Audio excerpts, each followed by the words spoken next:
The following is a reading of the Destiny Report, Retaliation, Negligence, and Sexual Misconduct, How Stephen Bonnell II Abuses His Platform, written by Max Carson, released on Substack. Stephen Kenneth Bonnell II, aka Destiny, is a 34-year-old political streamer and was an early pioneer of professional live streaming as it exists today. He aims to stream 10 hours per day, 7 days a week. Thousands of viewers congregate for the duration of every stream. His YouTube channel currently sits at 641,000 subscribers and averages over 10 million views per month. He is not public about his income, but I'll disclose that I earned about $3,500 a month on YouTube, with close to 40,000 subscribers and a fraction of Destiny's audience engagement level. As with other streamers, Destiny's additional revenue streams include merchandise, sponsorship deals, and donations, usually in the form of chat donations on his personal website, or super chats on YouTube. Audience members can pay to have Destiny react to their chat messages in real time. The more they pay, the more likely he is to react. Because of the semi-accessibility of creators and the sheer volume of content, live streaming is an addictive medium. But plainly, Destiny's most dedicated fans watch him for several hours a day and give him hundreds of dollars per month.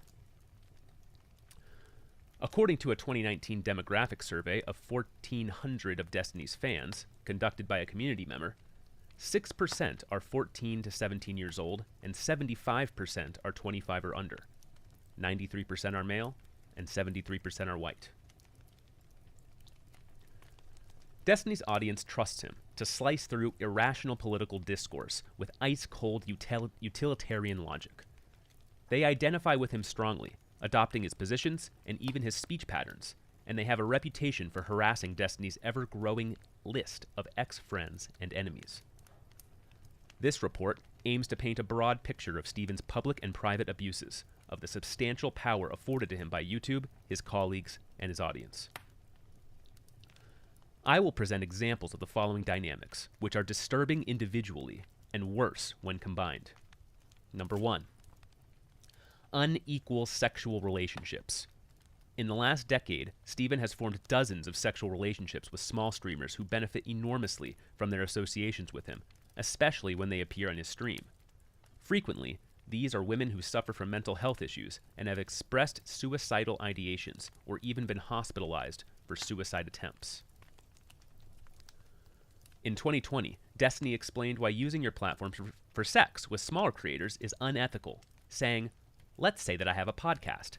I got 30,000 viewers. Let's say that there's a girl that messages me. We talked a bit. She really wants to be on. And I'm like, yeah, cool. Like, you really want to come on my podcast? Blah, blah, blah. I could probably start sexting her, and she'll probably give in and send me nudes and shit because she doesn't want to lose that opportunity. She might not actually want to. She might not be into it, really at all. But if I start propositioning her, if she says no to me, and she might worry like, fuck, if I say no to this guy, I'm not going to make it on that. Yeah. I think it is wrong, yeah. I don't think you should. Nobody can ever know if you're actually that kind of person. That's why it's a very hazy area where you can't really consent in that situation because you don't really know if this guy's gonna fuck you over or if you say yes or no to them if they have the big position of power over you." Number 2. Retaliation. Stephen mobilizes his highly involved community, called DGG, to harass those who criticize him, including small streamers he has had, or even still has, sexual relationships with. He has leaked nudes, threatened to leak nudes, secretly recorded and leaked private conversations, and directed his audience to participate in the doxing of a small streamer he was in a sexual relationship with. In 2011, he even planned to kill a teenager who'd sabotaged his ability to stream. Destiny has acknowledged his bullying behavior. In a 2020 stream, trans creator Demon Mama told Destiny, "My Twitter was a nice, peaceful haven. And then one interaction with you, and I've got people dropping T slurs on me. F slur. Someone telling me I should be hung for being an F slur. There's just this pattern that keeps happening with your behavior." Destiny responded, "Cause a lot of harm? I hope against certain people that maybe they're bullied off Twitter, because there are a lot of toxic fucks on this platform that make it a horrible fucking place to be around."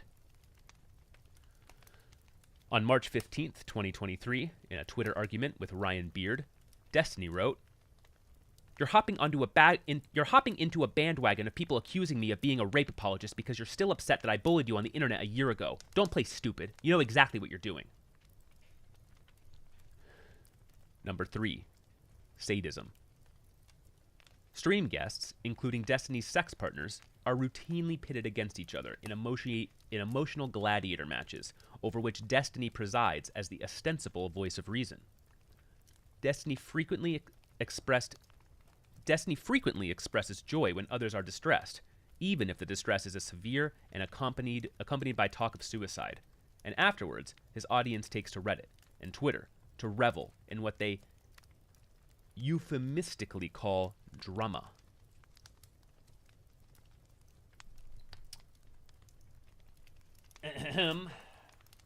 One moment. I will be back in 30 seconds. That is not a part of the article. That is me, a human being, walking away for 30 seconds.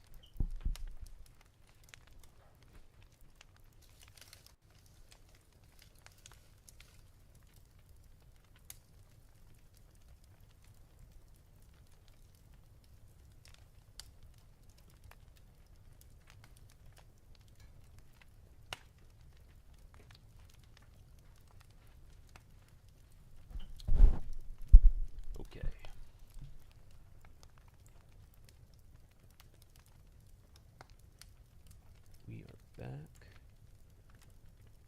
and I just want to make sure that I am actually live. We are back into it.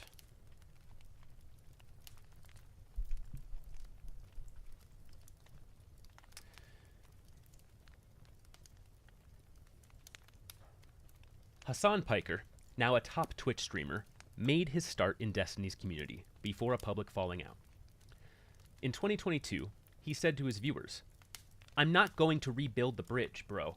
No, there is no bridge to be fucking rebuilt.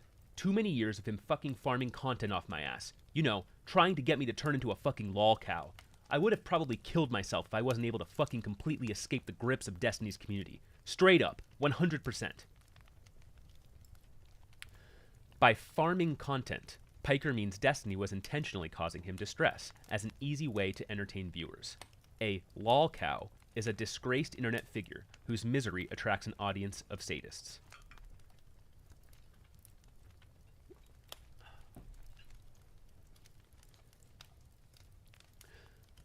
When asked for an interview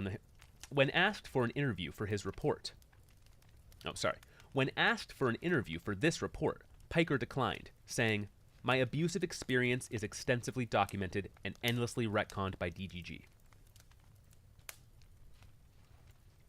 Number 4. Narrative control. Steven's penchant for deception and his astounding dedication to silencing critics makes it difficult for newcomers to understand how his system of content creation operates. Criticism is frequently banned in his subreddit, Discord, and audience chat. Smaller streamers who leech off of his audience, referred to as orbiters, I was one of them, act as PR tentacles and will go to great lengths to stay in Steven's good graces.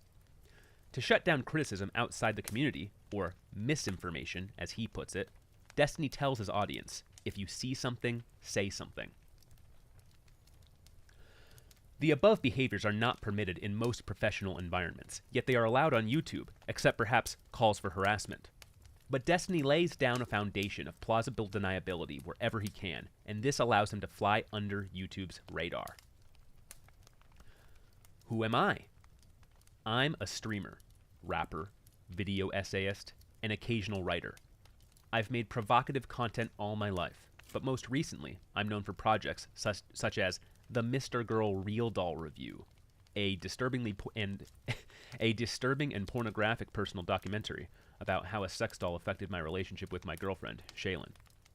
The Gender Narrative, a nonpartisan video essay about how we talk about gender, and my Cuties Review, infamous because I said that the twerking 11-year-olds in the film were hot.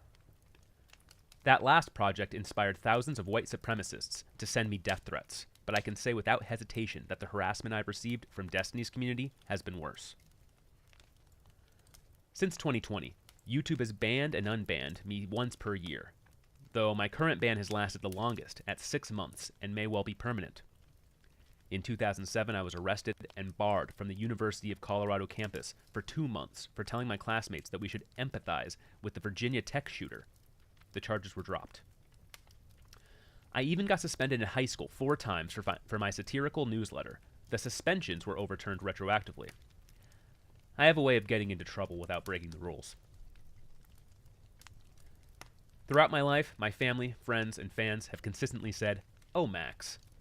3 months ago into my relationship with Shaylin, by which time I'd already freaked out everyone she knew, a childhood buddy of mine told her, "It's a mistake to assume he enjoys it.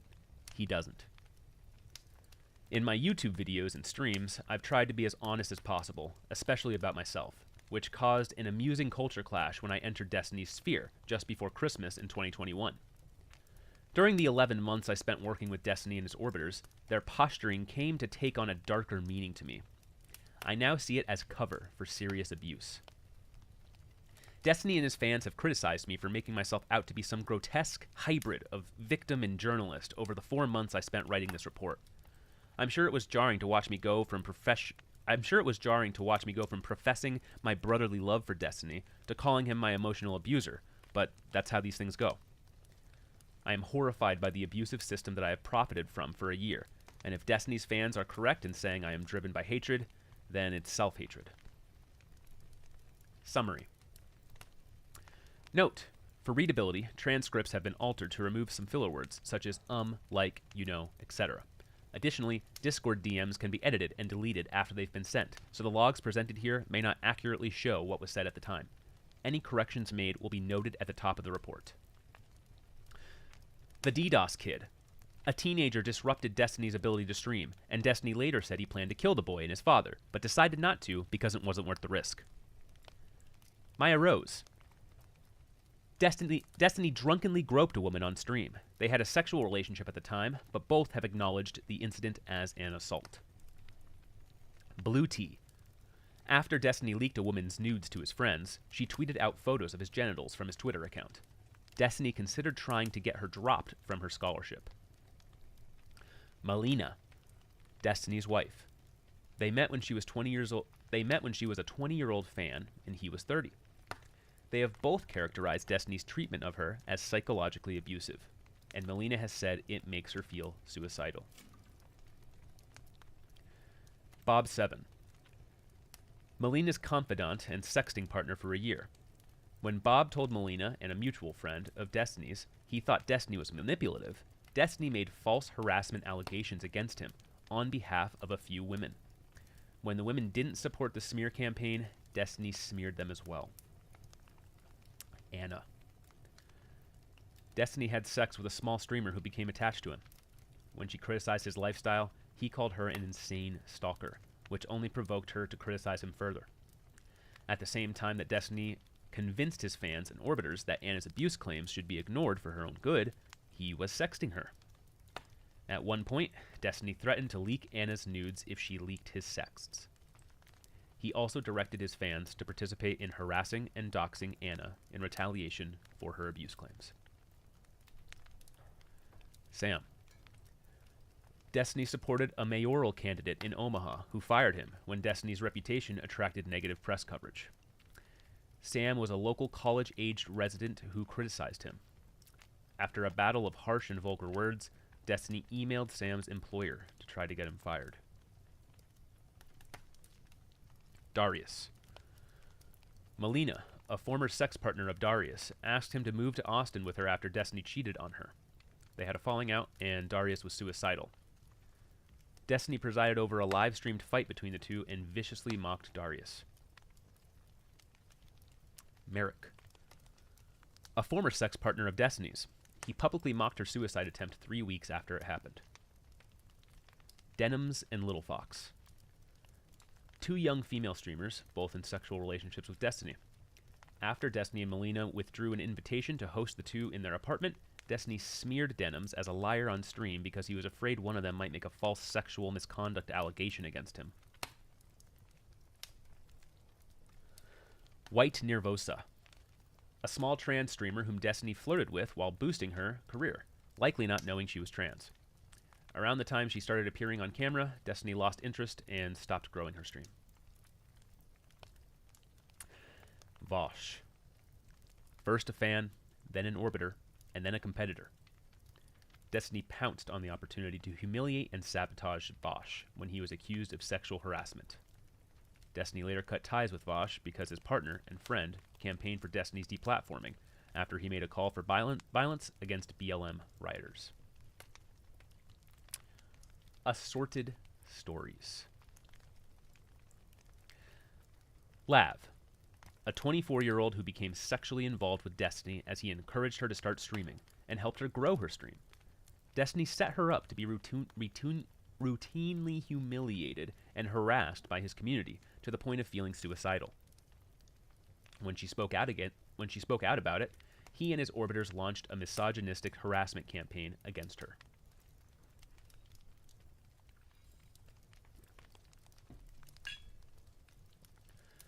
Me and Destiny's platforming of Nick Fuentes. I became Destiny's friend and orbiter and slowly realized he was intentionally creating situations where I would be hurt or humiliated. When Destiny became friendly with Nick Fuentes, I confronted him. Destiny banned me from his subreddit. Fuentes' followers got me banned from YouTube, and I cut ties with Destiny. The DDoS Kid. In the spring of 2011, a teenage boy used a paid service to intermittently flood Steven's IP address with junk traffic, known as a DDoS attack. He'd launched the attacks during Steven's streams, breaking his internet connection and making it impossible for him to work. The teen, named Jacob, eventually contacted Steven over Skype so he could gloat. This gave Steven and his fans enough information to track down Jacob's address and phone number. Steven called Jacob's phone and demanded to speak to his parents. When Jacob refused and blocked his number, Steven called again via Google Voice and, according to his own retelling, started sending him pictures over Skype of his sister. According to Steven, Jacob's father sent Steven an email denying the extent of Jacob's harassment and even suggested that Steven befriend Jacob rather than fight him. Instead, Steven crafted a plan to kill Jacob and his father. He later explained on stream. Oh, did I troll the shit out of the DDoS Kid? That's a guy, that's one of the people, legitimately, like, I was so, it's actually kind of scary how close I was to getting people together to go down to his house to kill him and his family. Or it would have just been him and his father, because I didn't know anything about, dude, that was some of the most fucked up shit in my entire life. I was so fucking close to doing it. But I was making so much money on Twitch, and I don't know if my son was involved, and yeah, but for whatever reason, I decided that the current life I had wasn't worth the risk of, oh my god, I was so close. I had his fucking address, I had the streets mapped out, and I had you have no fucking idea. That's when I first started to get an interest in owning a weapon. I got a permit to own a gun and everything. Ultimately, Steven found a way to defend against the DDoS attacks and went on to write a widely referenced protection guide. In August 2017, responding to a video criticizing his earlier remarks about the incident, Destiny said,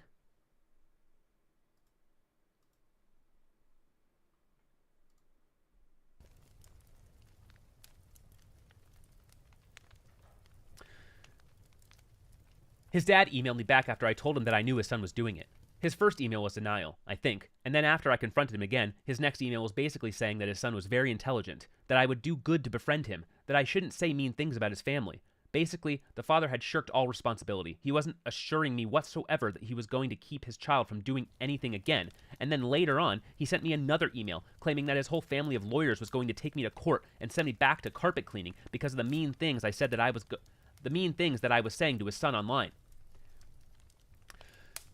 So on top of all of this going on, I had 3 independent interviews with the FBI trying to figure out how to stop this from going on. Of course, every interview with the FBI dead ends as soon as they found out that you play video games because they no longer take it seriously, even if you state that you've lost over $5,000 in business. So I never had anything there. So I guess if you put yourself in my position, I'm pretty much being forced out of work by a person at their leisure for whatever reason, and I'm just losing thousands and thousands of dollars. I can't pay my bills. I never got that bad where I couldn't pay my bills, but like, I'm losing thousands and thousands of dollars. I can't work. I know where the kid lives. I know all of his information. I've contacted his parents, and his dad won't do anything to stop him. So yeah, I got pretty fucking irritated. I don't know if, like, this is comparable to, like, rape or some other type of aggravated assault, but not even. Because at least in those cases, you can go and find somebody to help you, but I was completely out of luck there. I would just have to sit in my house and watch my internet connection get roasted every single day. I wasn't able to stream. It wasn't right. So, I don't know if any of this ends up working out as justification for killing somebody in their family. Probably not. I do get a little bit extreme on my stream sometimes, and I do exaggerate things. But I mean, for the most part, I'll take credit for what I say. I'm not going to sit here and say that, like, oh, you know, I've never even thought about it or whatever, because that would be a lie. I was very, very fucking frustrated with this kid, and I had exhausted every single legal option. Is that a justification for killing somebody? Probably not. It's probably not a good reason to do it.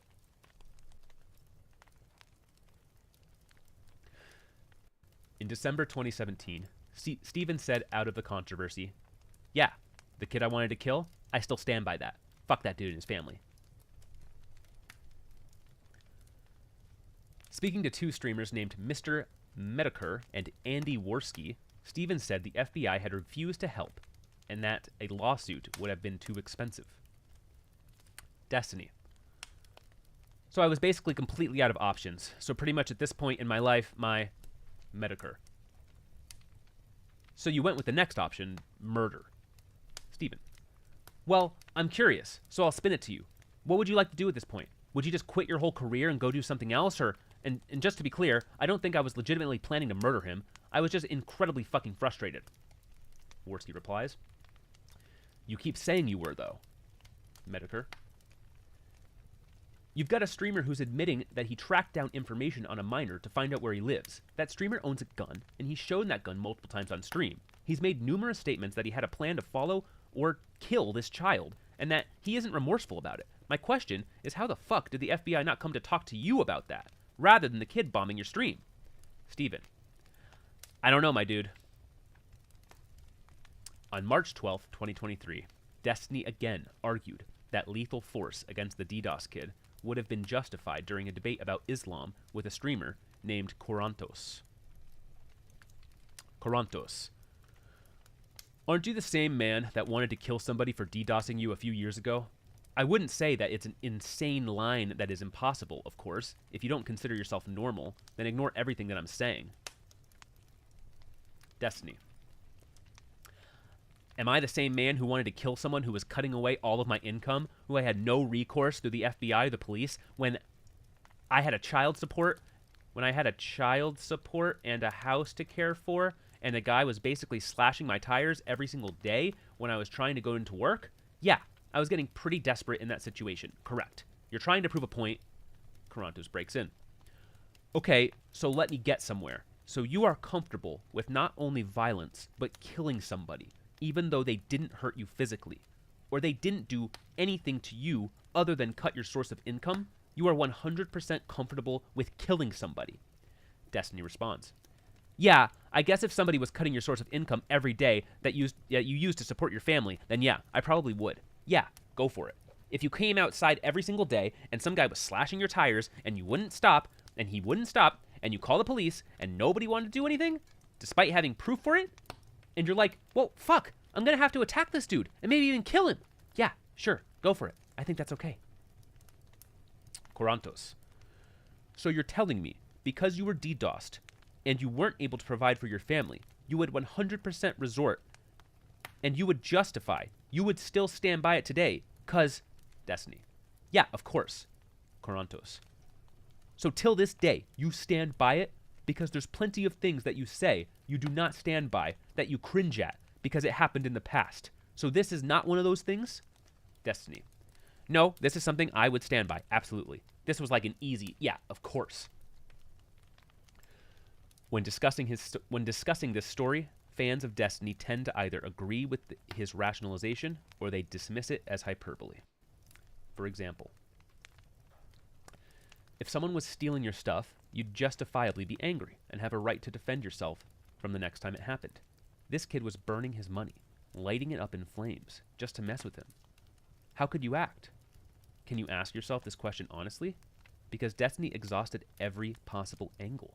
He went to the police, the FBI. He even found the address where they lived and contacted the father, who was recalcitrant, who was a recalcitrant asshole. Recalcitrant. And nobody gave a shit, because nobody gives a shit about some kid making your video game time go away. And that's all anybody saw it as. So yeah, I understand his anger, even empathize with it, up to the point of action, which he clearly did not commit. A 2017 YouTube comment, 50 likes. My interpretation is that he was never serious about it, but did think about physically visiting the kid's house to talk to the dad. A 2018 Reddit comment, 12 upvotes. It kind of ties into the whole shoot on sight after home invasion thing. He really values personal property and his personal rights. A 2018 Reddit comment, 12 upvotes. A Destiny fan created a Reddit poll asking, would Destiny have been justified in killing that kid had he never stopped and there was no other way to make him stop? 312 people voted no. 199 voted yes. In a 2023 post with 149 comments and 0 upvotes, titled, "Okay, the thing about Destiny planning to kill the kid kinda caught me off guard," the author explicitly asks his fellow fans to help him resolve his cognitive dissonance, writing, "I'm making this post to see if anyone can help me think of this in a different way, because that story really soured my opinion of Destiny." Mia Rose. On January 1st, 2012, when Steven was 23, he drunkenly groped the breast of adult actress and fellow streamer Mia Rose during a live stream. They did have a sexual relationship at the time, and she did, voluntarily, sit on his lap during the stream, but the groping was unwanted. Steven has consistently acknowledged this incident as a sexual assault, though he tends to joke about it. In 2022, he suggested that he may have been a victim of peer pressure to drink that night.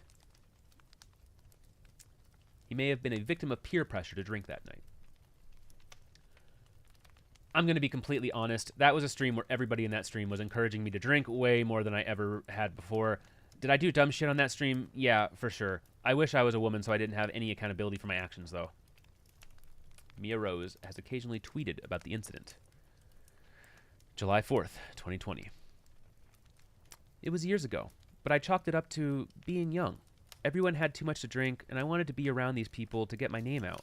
I know Destiny is toxic, but I have no issues with him. November 13th, 2022. It happened. I did nothing at the time. It was way before there was any info in my world about what was right or wrong. I thought I had put myself into that situation. But at the end of the day, he did assault me. He had apologized, and we left it alone. On March 14th, 2023, Mia Rose again tweeted, "Would love an apology. I don't think he ever will. But everyone that was there, hell, even just the stream viewers could see we didn't make him drink. We were all drinking. And that isn't a pass to grab anyone on live stream. The whole trip was odd." He has apologized on streams and such, indirectly. It's fine. I know he gets it.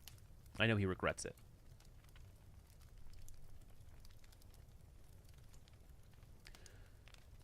Based on their public statements, neither Mia Rose nor Destiny seem to think that this event was a big deal, but I've included it nonetheless for the sake of completeness.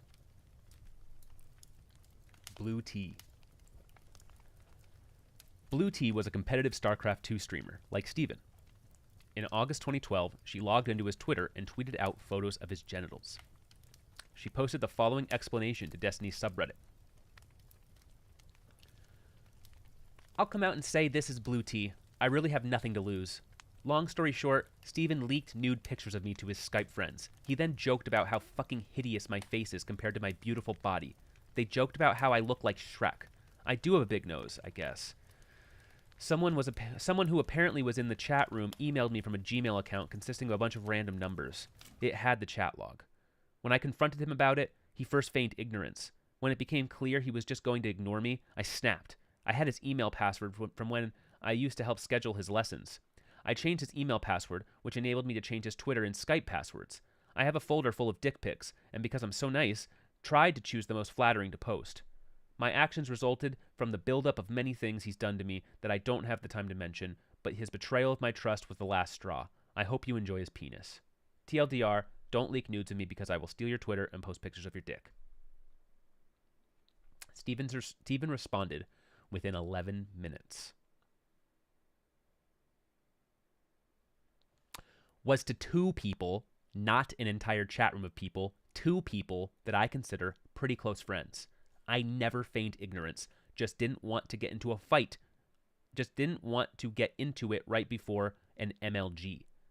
I can't imagine how you can think that people will never, ever, ever talk about anything personal or private amongst their friends. Maybe I'm just stupid, but I can't see myself caring at all if you shared pictures between your close friends, especially given the fact that I'd never see any of them in real life.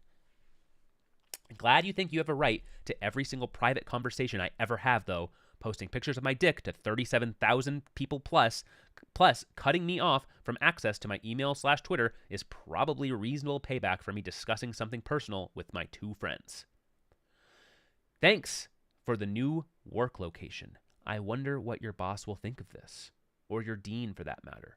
I wonder if it'd affect your scholarship or financial aid. Within the next several hours, Blue Tea deleted her Reddit account. Steven dropped out of a tournament he was playing in. The response from Steven's fans was overwhelmingly negative, but he doubled down in another comment. It's not about teaching someone a lesson. It's just punishment. I'm pretty sure what she did was illegal on quite a few levels, and the fact that it's damaging to a business that I use to support my family makes me a little less willing to turn the other cheek. Yeah, I acted pretty scumbaggish and shared her picture with a couple of friends, but for her to leak a bunch of shit to 40,000 people, why on earth wouldn't I share that with her employer and school when she tried to effectively destroy my livelihood? Fans were quick to point out that nude pictures were unlikely to harm his career. You really think you'll take a serious financial hit from this? I imagine you might lose a reasonable number of Twitter followers, but I'd be surprised if this really hurts your stream, even in the short term. Arisan,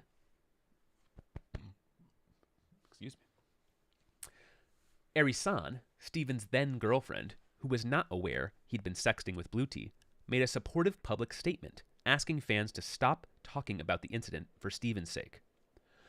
A commenter asked her, "How does it feel to come home from a long day shift?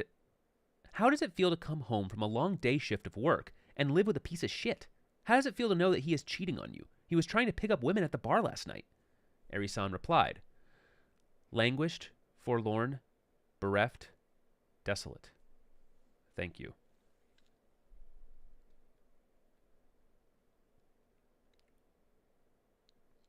Molina.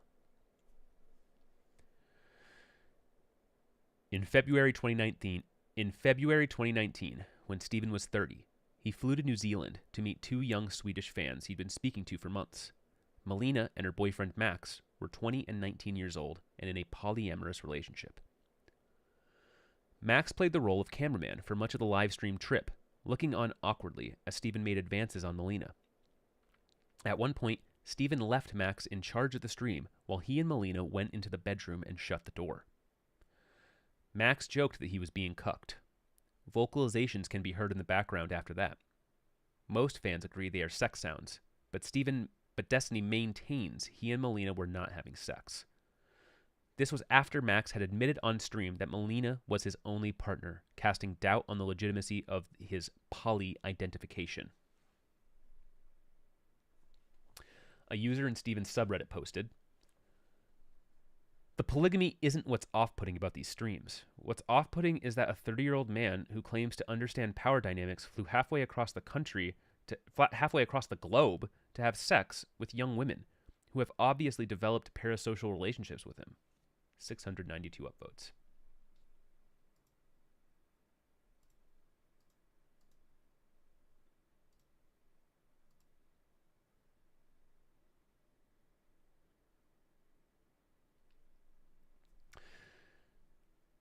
Molina eventually broke up with Max and moved to the United States to live with Steven. They are in an open relationship and were married in December 2021. Initially boosted by her association with Steven, Molina has become a successful streamer in her own right, focusing on travel, fitness, and showing off her body. Steven has described himself as psychologically abusive in relationships. In January 2021, he said, "I'm a really rough person to be in a relationship with, okay? Anybody that survives a relationship with me for more than like 6 months, okay? Props to that person, because they're going through some severe fucking psychological abuse. It's a fucking hard thing to deal with. I'm not joking." Destiny has publicly stated that he has access to Molina's Discord account and is thus privy to her communications with others in the live streaming world. On January 14th, 2021, Destiny said on stream that they both have access to each other's DMs, but that Molina's jealousy may dissuade her from reading his. In 2022, Destiny was revealed to be hiding a serious affair as well as a sexting relationship from Molina, both of which used Discord DMs as a primary form of communication. Friends and viewers of Steven have voiced suspicion that he sometimes impersonates Molina by sending private messages from her account. Molina has told multiple people that the pain of their relationship drives her to thoughts of suicide, and these conflicts frequently spill out into the public view.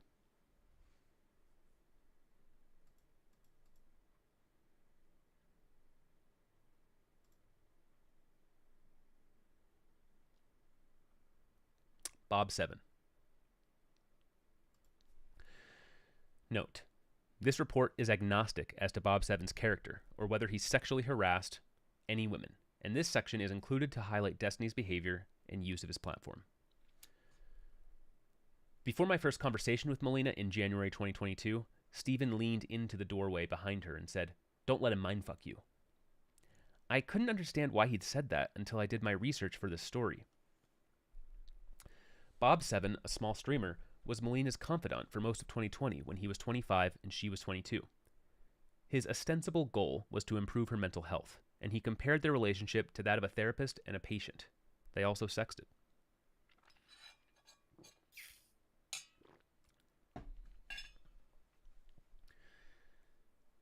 Molina shared intimate details of her relationship with Steven, including how his treatment of her made her feel suicidal. She also told Bob private stories about Steven's past. Believing that Steven was manipulative and abusive, Bob encouraged Molina to either confront him or leave the relationship. One time, when she did confront him, Steven asked if the confrontation had been Bob's idea. Eventually, Molina fell in love with Bob, hinting that she would only be able to leave Steven if she had another relationship to flee to. Bob was not interested in Molina. He was, however, interested in Bose, the 28-year-old female streamer who was also dating Steven. Bob and Bose became fast friends, gossiping daily about the dysfunctional relationship between Steven and Molina. Sometimes the gossiping took the form of Bob actively warning Bose about Steven's manipulative nature and telling her the secrets he'd learned from Molina. You may have figured this out already, but Molina isn't fond of sharing Steven with other women, and Steven doesn't like to deal with the emotional backlash from Molina. But because of Bob's meddling, Bose and Molina had come to hate each other, and both were weary of Steven. Eventually, the two women would meet and compare notes on Bob. They realized he was prone to shit-talking behind each of their backs, and decided it was he who was manipulative after all, and not Steven. Apparently, it didn't occur to them that both men might have been manipulative.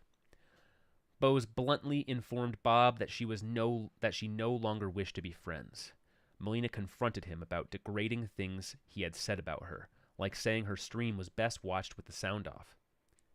Bob's grip on the women in Steven's life had finally been loosened.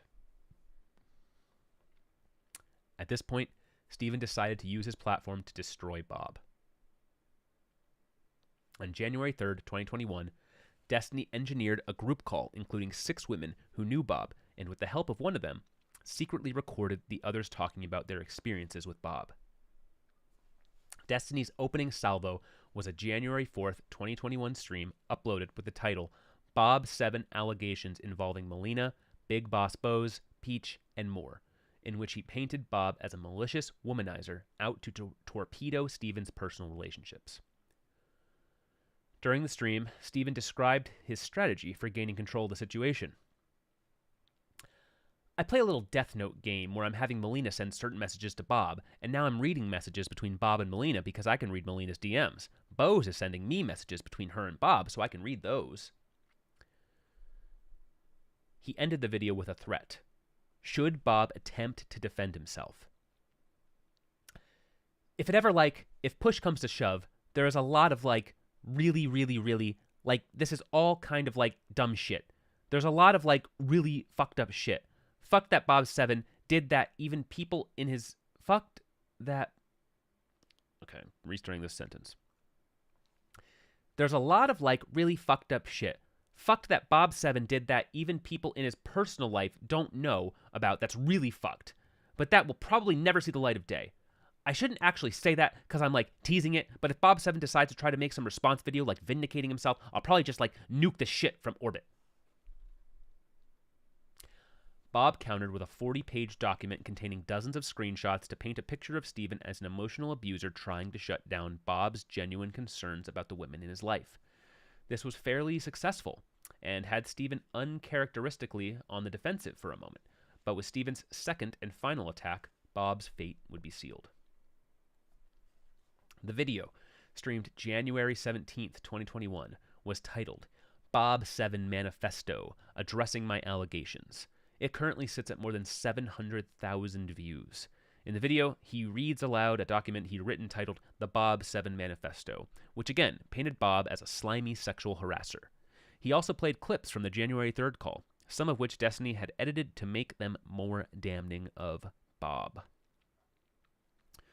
2 days before the stream, one of the women who'd been secretly recorded in the January 3rd call released a statement recanting the allegations Destiny had publicized in his first video. Hours before the stream on January 17th, she pleaded on Twitter to be left out of Destiny's upcoming second strike. The following is a message to Destiny. I have no way of contacting him myself, so I have to post this publicly. Hi, Destiny. This clip came into my knowledge this morning.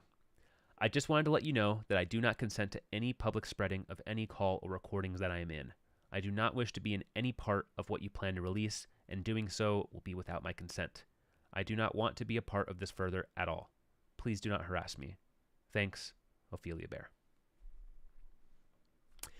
Destiny ignored her request, opting instead to poke holes in her statement exonerating Bob. Referring to her as Ophelia the Manipulated, Destiny said that Bob had manipulated her into withdrawing her. He'd sexually harassed her. At the end of the section, he wrote, I would like to make it clear that I do not really hold Ophelia Bear personally responsible for her 180. I think that she is a victim in all of this, and Bob 7, Casey Tron, and Minx have played a role in her manipulation, convincing her that it's in her best interest to side with Bob 7 here. Ely Moon, another woman on the recorded group call, complained about Destiny using her name in his video. Destiny claimed that Bob had leaked one of Ely Moon's nudes, which Ely Moon did not believe. On January 18th, 2021, Destiny wrote in his public chat, Redacted number 1 is Ely Moon, by the way. If you guys wanted that, what a snaky piece of shit. Might release her unedited, unmasked audio later. Literally every single girl ended up flipping sides, except for Molina, Pichachu, Bose, and Irisan. Just my original friends. Destiny had sexual relationships with Molina, Bose, and Irisan.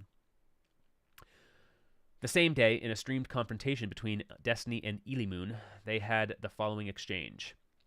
Ely Moon. Shut the fuck up, dude. I said, leave me out of this. Destiny. I never mentioned your name. Nobody knew you were here until you tweeted it, honey. Ely Moon. Oh my god. Talking to a groomer. Talking about Bob being creepy when you started dating Molina when he was 18 and you were 40 million years old? Actual weirdo. Destiny. Dude, I know so much personal information about you. Why are you trying to take shots at me right now? Are you serious? I don't want to sound like I'm threatening anybody, but you should slow down on the personal insults, because you're way out of your league, dude. You are way the fuck out of your league. Casey Tron, another female streamer Destiny secretly recorded in a private call, was frustrated that he'd framed her talking about another woman's experience with Bob as her making her own allegation. In response to her public skepticism about the veracity of Destiny's claims, in his Bob 7 Manifesto stream, Destiny had gone on little typo. Destiny had gone on an unconvincing tirade about how she'd betrayed their friendship by having the audacity to put her fucking nose into this. On January 21st, a January 21st post in Destiny's subreddit titled Casey Tron defends Bob 7 behind the scenes, saying harassment allegations are lies, earned 553 upvotes. The top comment, with 210 upvotes, reads, Casey, all you had to do was stick your head in the sand and fucking ignore the drama and let Bob 7 go down in flames. You didn't have to get involved at all, but you threw yourself into the coffin while we were lowering Bob 7 in for pretty much no reason. I hope it was worth it. Destiny's video was compelling enough to tilt public opinion back in his favor and destroy Bob's reputation. Bob released a 60-page document along with a 9-hour response video meticulously detailing all of Destiny's inaccuracies and misleading audio edits, which Destiny ignored. Destiny's audience and adjacent communities, having bought into Destiny's version of events, also ignored Bob's response, leaving it largely unseen. Bob did attempt to return to streaming, but he has since deleted all of his stream VODs and videos made after October 2020. I included Bob's story because it shows Destiny's willingness to use his platform to crush his girlfriend's best friend for personal reasons and then to lash out at women who refuse to be used as pawns. I also relate to this story on a personal level. Last summer, in August of 2022, Molina reached out to me for emotional support. She told me essentially the same thing she told Bob, and asked me why Destiny treats her the way he does. We spoke a few times, but essentially I said I thought Destiny was a very guarded person, and that she should discuss it with a therapist. Unlike Bob, while I was pretty worried about Molina, I didn't think I could do much to help her, much less while sexting her. I've tried that before in my life, to no avail. I also had a sense that I was perilously close to an invisible line. When you upset Destiny, you don't get an angry DM. You hear about it the next day on his stream.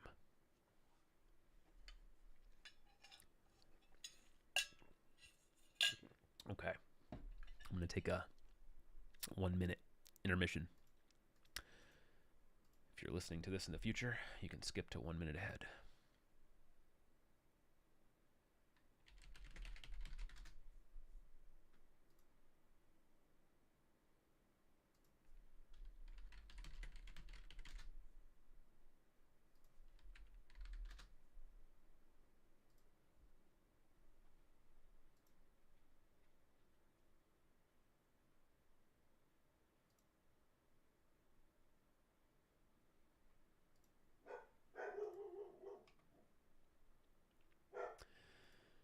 And as my dog barks, we are back.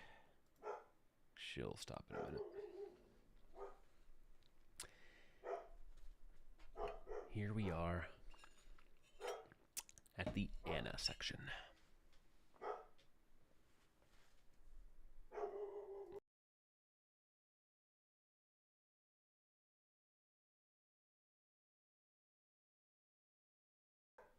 Oh man, my dog is freaking.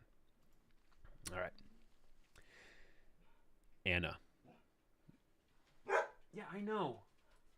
Someone probably biked by half a mile down the street. I know. Okay. Anna. Destiny shows Mr. Girl DMs. All right, just to lay the context. When you upset Destiny, you don't get an angry DM. You hear about the next day on his stream. Anna. Destiny shows Mr. Girl DMs. Include part where he says this is mentally destroying. I'm not sure what this is. As I'm reading, I'm a little bit perplexed because it appears as though a portion that was a note for himself is included, but I'm not quite sure, so I'm just going to read it verbatim. Anna. Destiny shows Mr. Girl DMs. Include part where he says this is mentally destroying Anna and laughs, then corrects himself, and when he says he wasn't holding her hostage, but then she says that he currently is.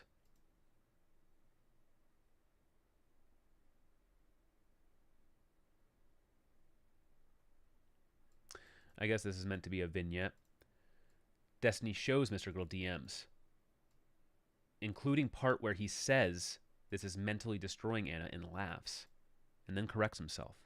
And when he says he wasn't holding her hostage, but then she says that he currently is. I'm not sure. In October 2019, I apologize for that bit of commentary there. No more of that. In October 2019, Anna was 29 and had no social media following. Before ever meeting Steven, Anna tweeted about how he lacks empathy and probably has a personality disorder. In another streamer's chat, she criticized Steven's repeated casual sex with no interest in an intimate relationship. By January 2020, she had somewhat warmed to Steven. She messaged him on Instagram and introduced herself as a graduate student in psychology. According to Anna, Steven asked if she was familiar with open relationships.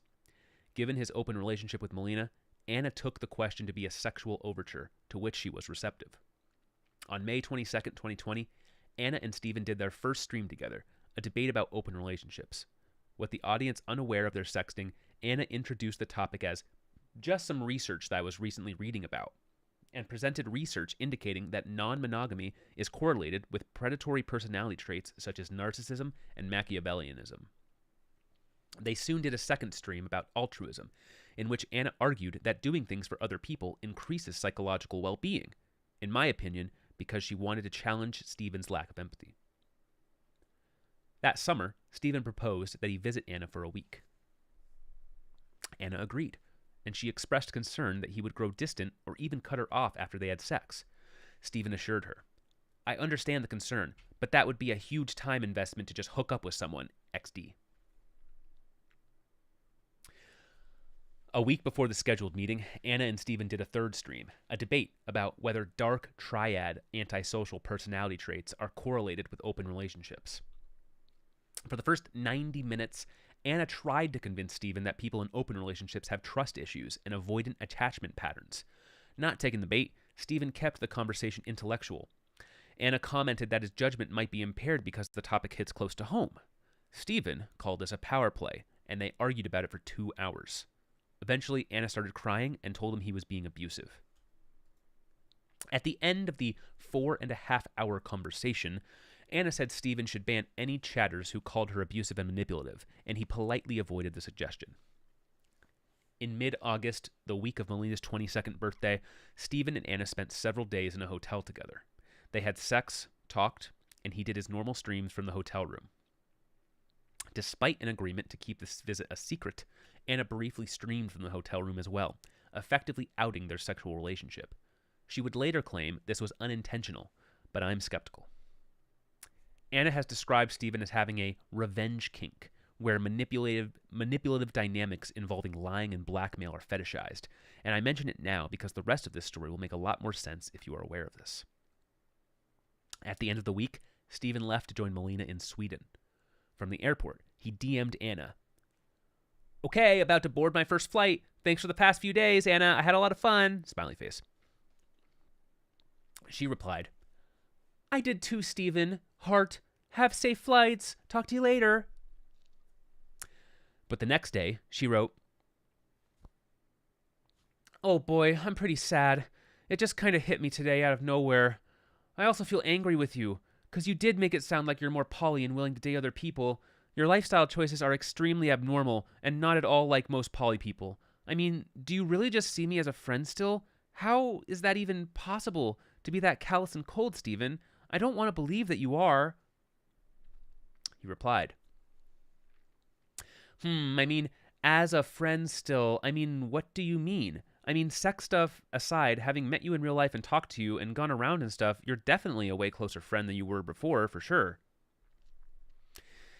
Anna responded with several messages containing increasingly sharp criticisms, culminating in, "The fact that you feel entitled to get sex from tons of different people but not have to meet their emotional needs, which are sexual needs, is a textbook narcissism. It's extreme entitlement and selfishness that enables a person to treat other human beings the way you do. It's morally reprehensible." Over the next few days, Anna sent dozens of anxious and critical messages with little response from Steven. Eventually, he would be warm again, even flirtatious, but not consistently. Meanwhile, Steven's fans were putting the pieces together. From Anna's stream chat, they asked if she'd slept with Steven during the trip. She giggled and said they shouldn't ask her that, which many took as confirmation of their suspicions.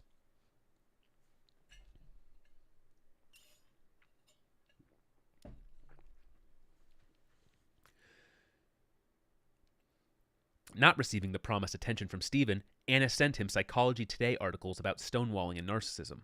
She also criticized what she perceived as his sociopathic vindictiveness, in part because of a story he'd told her, and others, about how he once lied to his ex's boss to get her fired from her job. On one of her own streams, she criticized Steven for moving across the country from his son. When I spoke to her, she told me she'd innocently mentioned some psychology research about how sons should spend time with their fathers, but the clip was not how she described it at all. In reality, while reading a chat message saying Steven was a good father, Anna burst into mocking laughter before saying, "Yeah, because we all know to be a good father, the best thing to do is move 1,000,000 miles away from your son. I'm gonna stop before someone clips that shit." Someone did clip it. On October 5th, 2020, Steven did his first Anna attack stream. I have had some clips linked to me today. I don't normally torch bridges unless other people want to do it first, in which case, fuck it. He played the clip of Anna calling him a bad father and launches into a play-by-play of their relationship, mostly complaining that she had messaged him relentlessly after they had sex. One chatter asked, "Destiny, why are you doing this? What do you gain out of publicly ridiculing this girl?" Destiny replied, "I'm not trying to..." Steven replied, "It's interesting no commentary, never mind." Steven replied, "I'm not trying to. The problem is, she just keeps saying really fucking rude and disgusting shit about me on her streams. It's really fucking irritating. She doesn't realize how fucked in the head it is." He read aloud some of their DMs. He'd also provided some screenshots to his hungry fans and accused Anna of victim-blaming Steven for a past relationship in which he claims his ex was physically abusive. By the end of the stream, the chat had made hundreds of angry and critical comments about Anna. "You literally slept with a psycho." Anna heard about the stream soon after it happened and messaged Steven that night. "Why would you do this? I'm freaking out. Shouldn't you be reported for outing my private sexual details?" At 4:05 a.m. "I'm just really so sad, Steven. I trusted you to talk to me about how you were feeling about me. Also, I'm sorry for all the messages, but I've been freaking out and panicking for hours." The next night, I can't tell if this is you just wanting some space or if this is you cutting off the friendship. Silence doesn't communicate anything." The following day, October 7th, Steven agreed to talk to Anna again on stream. Let me redo that.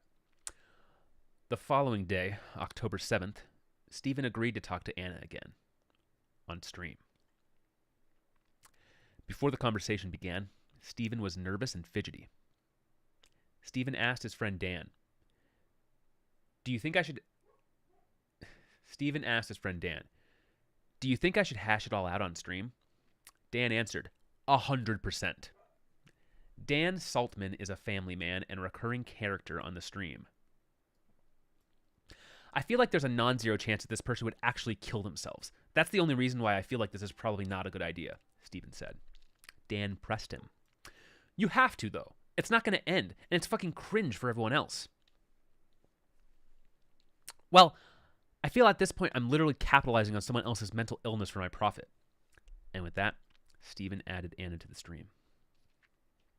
Steven repeated his complaints about Anna's endless critical messages about his psychology, and they argued about whether Anna had the right to publicly call Steven's sexual relationships abusive, with Steven saying, You're not allowed to express concern with any of my personal friendships that I don't want your opinion on." Steven also defended his tendency to retaliate against others. "When you say you've left a trail of destruction behind you, the implication there is generally that I'm traumatizing or abusing or hurting people that otherwise don't deserve it." Anna: "Nobody deserves that. How could you say that?" Steven. Because sometimes people do real dickish things, and I think if you do dickish things back, it's not the worst thing in the world. Anna. That doesn't give you the right to do anything back at them. That gives you no right to retaliate. Steven. Yeah, we're not talking about who's right. First of all, I have the right to do anything I want. Okay? Fuck that. Anna. No, you don't. See? Right there. Entitlement. Steven. That's not entitlement. Wait, what do you mean? As long as I'm not hurting anybody else, I have a right to talk about or do anything I want. Anna. Okay, well, you just said you have a right to do whatever you want. Steven. Wait, what did you think I meant with that, Anna? Did you think I meant I should be able to shoot anybody or punch anybody or choke anybody? Do you really think that's what I meant with that? Is that the read we're going with here? Because Anna felt obligated to keep Steven's secret about getting his ex fired from her job, his fans were clueless about the context of the argument. Another creator, Linus Tech Tips, jumped in with a lukewarm defense of Destiny's vindictiveness. Linus. Wait, Anna, are there varying degrees of abuse? Like, is there greater and lesser form of abuse? Anna. Linus, you seem like a really nice person. You cannot seriously, oh my god. Linus. I haven't said anything. I'm just asking you. Anna. Sure, yes. Linus. So it could be that maybe when Destiny is retaliating, it is a little bit abusive, right? Okay, it's a little bit abusive, but is it? Anna. It's still abusive. Linus. Yes, it's still abusive. But maybe in the context of Destiny being a streamer and Destiny being an entertainer, and these being public conflicts and Destiny's desire to drum up attention, these are things that a normal person doesn't interact with, right? You can't prescribe these things that you would talk about in a normal, intimate relationship to someone who has a wide public image, right?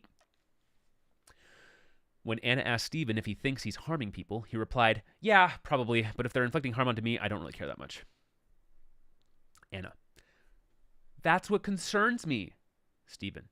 Oh my god. Linus. I think that most people are okay inflicting some amount of harm on others. Anna. What? Linus. It's extremely difficult for me to not ever be mean ever, right? Like, I'm going to be mean at some point in time, and it's okay to point out and say, hey, you shouldn't be mean, but it's different to say I've left a trail of victims because I've been mean to people sometimes. Anna. But I think what you're talking about is people making normal mistakes and stuff. But I'm talking about an observable pattern of behavior. Linus. I don't know that you could call that observable pattern of behavior out in a clinical sense. My main observation here is that Steven has behaviors that probably cause you a lot of anxiety, and your anxiety causes Steven to feel a lot of stress. Linus said that Anna doesn't have enough information about Steven's relationship to call his behavior abusive, and that without reaching out to some of the other people affected, which would be inappropriate, she can't comment on it. Steven capped off the defensive triple team by saying, "You're making yourself the victim. I'm the victim here," and later adding, "If you don't want to bring any friends into here and you want to let me explain what's happened, I guarantee you they will never ever side with you." Dan tried to convince Anna to leave Steven alone, saying, "I think both of you understand that moving forward there shouldn't be any additional relationship, friends or not. Just nothing. No conversation, no nothing. You're incompatible. There's no future. There's no hope."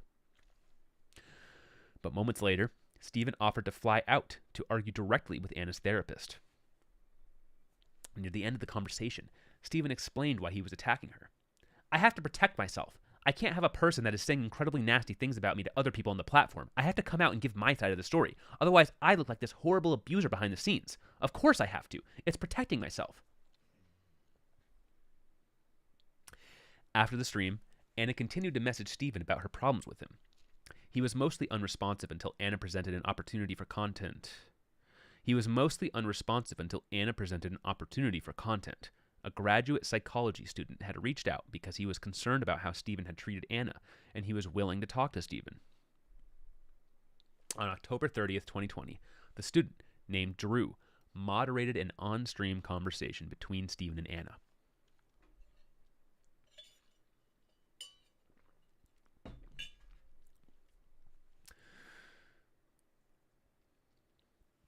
Drew moderated an on-stream conversation between Stephen and Anna. Drew quickly abandoned his goal of mutual understanding and instead focused on brokering a peace treaty where the two would agree to stop talking to each other in public and have no private contact whatsoever. Destiny agreed, but he was skeptical about the plan. To be clear, after this, we had this conversation last time. She was talking about me on her stream the next day. I can make it so that in my community, people don't talk about her, link to tweets, do any of that shit anymore. Yeah. However, he then repeated his offer to fly out and do a group therapy session with Anna and her therapist. Drew implored Anna to seek closure on her own rather than by continuing to talk to Stephen. Frustrated, Stephen said, "She's walking away from this thinking that I'm the person with most of the problems." Drew asked if that mattered. "None of this technically matters to me. I have nothing to lose here if my community harasses her forever. In that sense, the prerogative shouldn't be on me to resolve this. It should be on her. I mean, I'm willing to because I don't want to be a cruel, evil person." In a rare moment of semi-vulnerability, Stephen said that Anna had made an ableist attack against him by calling him a sociopath. The talk ended with both parties agreeing to the unconvincing ceasefire, and Stephen announced that all discussion of Anna was now banned in his community. In November, Anna sent several pages worth of unanswered DMs. She shared her ruminations about feeling humiliated, guilty, and angry, and pleaded for him to respond. On November 22nd, 2020, while Stephen played Minecraft on stream, Dan read the following open letter to Anna, prefacing it with, "This was a joke, meaning I did not intend for this to be sent." "Listen here, you crazy fucking bitch. Stephen doesn't want to be with you. He doesn't want to talk to you. He doesn't want to receive your constant, desperate Discord messages. In fact, every time we receive one from you, we laugh and laugh about how sad and pathetic you are. Our favorite are the ones where you write paragraphs and paragraphs and we just imagine you desperately waiting by the computer for a response that will never come." Stephen laughed and said, "Dan, what the fuck is wrong with you?" Dan continued, "I'm not sure how delusional you are to believe that there will ever be a world where Stephen wants to talk to you again, but I wanted to thank you for the incessant entertainment you provided with your incoherent ramblings and pseudo-nonsense psychological takes. Let me be as clear as possible so you get the hint, because it seems to me that you are incapable of listening. You mean nothing to either of us. We could give two shits if you never contact us ever again. Our feelings about you are similar to a newspaper comic, a funny thing to look at once in a while." After a pause, Stephen said, "Wow, edgy much." 3 days later, on November 25th, 2020, Stephen finally replied to Anna's ongoing DMs, saying, "Anna, I don't think we're going to resolve this one." 3 weeks later, they were sexting again. On January 25th, 2021, Anna told Stephen that she'd seen an old clip of him talking about choking his ex-wife. In the clip, Stephen had said, "I had to fucking choke her out a few fucking times. That shit got crazy. Hell yeah, it did. And I guarantee you that everybody here would probably think I'm a crazy fucking physical abuser too." This was in the context of defending Mr. Deadmoth, a streamer who in 2018 hit his pregnant wife multiple times on stream after she threw small objects at him. Stephen did a reaction stream where he rationalized the violence against her, calling her an abuser and dismissing her chilling screams as crocodile tears. In the stream chat, you can watch the mostly male audience turn against her with ironic jokes. "One Punch Man! Kill all women!" And sincere identification of Mr. Deadmoth as the victim. It sounds like she did this to actually ruin his stream career the way she said, "You're a woman beater" out loud. Anna.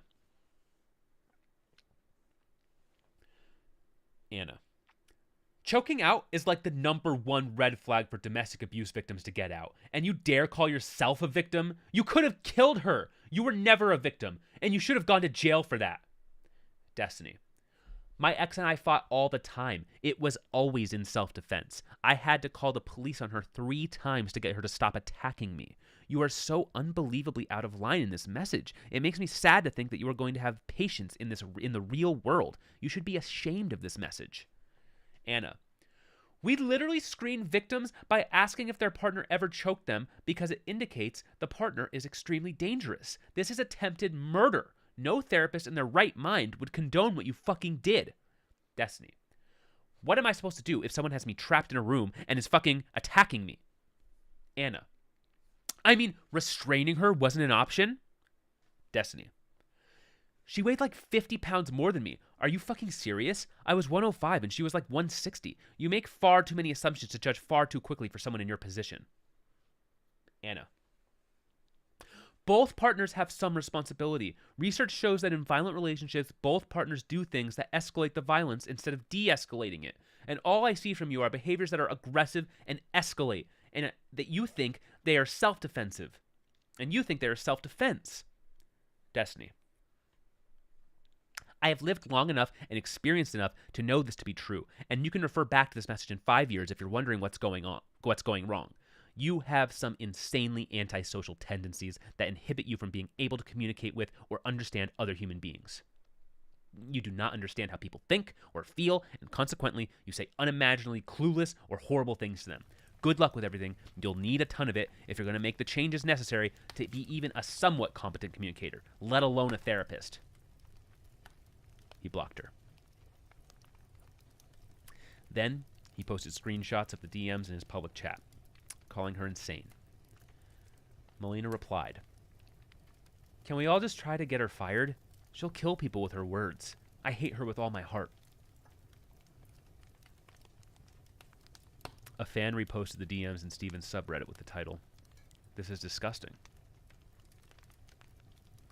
The post received 1,400 upvotes, and the top comment with 859 upvotes reads, "It's extremely common for abusers to attempt to discount and minimize their victims' past abuse. Anna is an abuser. She is abusive."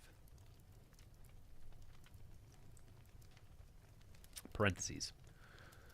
On February 12th, 2023, Destiny wrote the following comment in my subreddit on a thread about the alleged choking.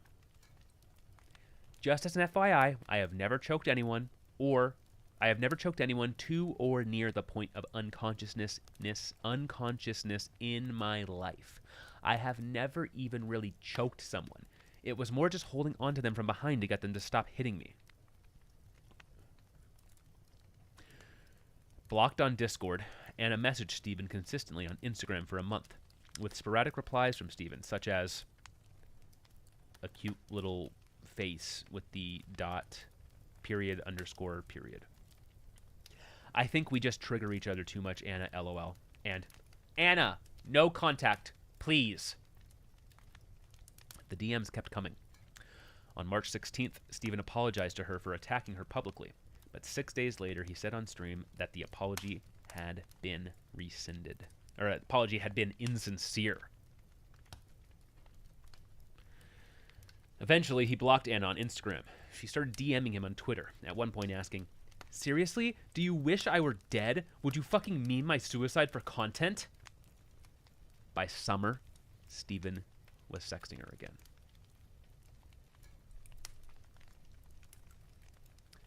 March 16th. Steven apologized for attacking her publicly.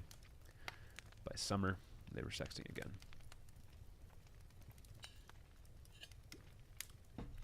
In June, Anna asked Steven to help repair her reputation.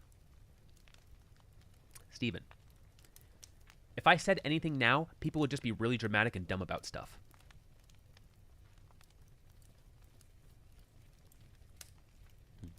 In June, Anna asked Steven to help repair her reputation. Steven responds, "If I said anything now, people would just be really dramatic and dumb about stuff." Anna responds, "Aren't you more concerned with Molina finding out? Not so much what your fan base thinks. But also, it's not like I'm some crazy person, Lameo. You could just say you exaggerated." Steven, "I'll cross that bridge when I come to it, okay, LOL. And maybe in the future, yeah. Tease me and make me tweet it out sometime." Anna, "Oh, true. Now you're giving me ideas. Lots of ideas." Some time passes. Some messages are cut out. Steven, "I'll fix it sometime publicly, okay? Until then, you can work on your essays on your bed while I rub your legs and feet, okay? Heart." On July 1st, 2021, Stephen and Anna appeared on a panel about mental health and policing together. On July 17th, Anna reiterated her request that they not keep their friendliness a secret. Stephen, I'm more comfortable keeping things under wraps, but if you're not comfortable with that, then it's your choice whether or not to continue chatting with me. Anna, but do you understand why this is shitty for me? Stephen, sure, I can understand why you'd feel that way, but it doesn't change my position. 2021, Stephen complained on stream that Anna was privately telling people that he's a dark triad abuser. When Dan expressed dismay that Stephen was still in contact with Anna, Stephen said that the only way to prevent Anna from going on constant hate tirades about him is to try to be somewhat friendly with her. Dan said, "Oh, so you're just giving into blackmail. To be clear, someone's giving you shit and you're like, okay, fuck it. I can't fight it anymore. You win. We're best friends. We're meant to be together forever." On the same day, Stephen DM'd Anna. Do you understand that it's really bad that you're making new friends that are already my friend and then venting to them about me? The following day, on August 30th, 2021, Stephen read aloud the following statement in a sarcastic monotone. I'm making a public announcement. Anybody that doesn't understand this is getting permanently banned, and we're putting all of this behind us, okay? Listen, me and Anna are perfectly fine. She's not a crazy person. She is not a stalker. We have had fights publicly where there has been name-calling on both sides, but you know what? Everything is cool. We're past all of that. The chat reacted with comments like, blink twice if she has a gun to your head, and she has something on him. On September 22nd, 2021, during a 12-person panel show hosted by John Zerka, Anna tearfully accused Stephen of emotionally abusing her. The other panelists mostly argued her to calm down and let it go. Mostly urged her to calm down and let it go. Eventually, Stephen called in to defend himself. Sounding tired but panicked, he was calling from bed. Stephen accused Anna of consistently breaking their agreements to stop talking about each other. He then set about discrediting her, explaining how he'd blocked her on Discord and she'd followed him to other platforms. Anna's rage at the stalker narrative boiled over. Shouting, she said, "Good night, princess. Good morning, princess. Really? I'm misrepresenting the relationship? Remember all the things you told me about Molina? I've been fucking protecting you. I've been protecting you. I've been protecting you from lying to Molina. How fucking dare you? If you're not gonna do this shit, if you're gonna do this shit, then I'm leaking it all. I'm not protecting your lying ass anymore." Zerka jokingly asked, "Destiny, do you feel protected?" But then he added, "No, Anna, you're not leaking DMs." Stephen offered another sarcastic, exasperated apology. "I'm a horrible person. I accept full responsibility. I have lied to my fiance. I've lied to my son. I've lied to my community. I'm a horrible, manipulative person. Every part of this is my fault. And now I'm moving on, and I never want to talk about this publicly again." Zerka backed him up again. "Yeah, that's great. It's closure time, Anna." Stephen pledged to stop all public and private communication with Anna and left the call. Anna continued to criticize him. 70 minutes later, Stephen returned, begging Zerka to cut Anna off. Zerka refused, and Stephen and Anna argued about the relationship for another hour. Near the end, Anna asked, "If you don't want to be friends with me, why didn't you tell me privately? Why didn't you just say that?" "Anna, when someone blocks you on 2 different platforms and doesn't respond to any messages, what do you think that means?" Anna responded, "That's the silent treatment, though. If you don't want to be friends with me, why didn't you say that?" "Oh my god, okay," Stephen said, and quickly left.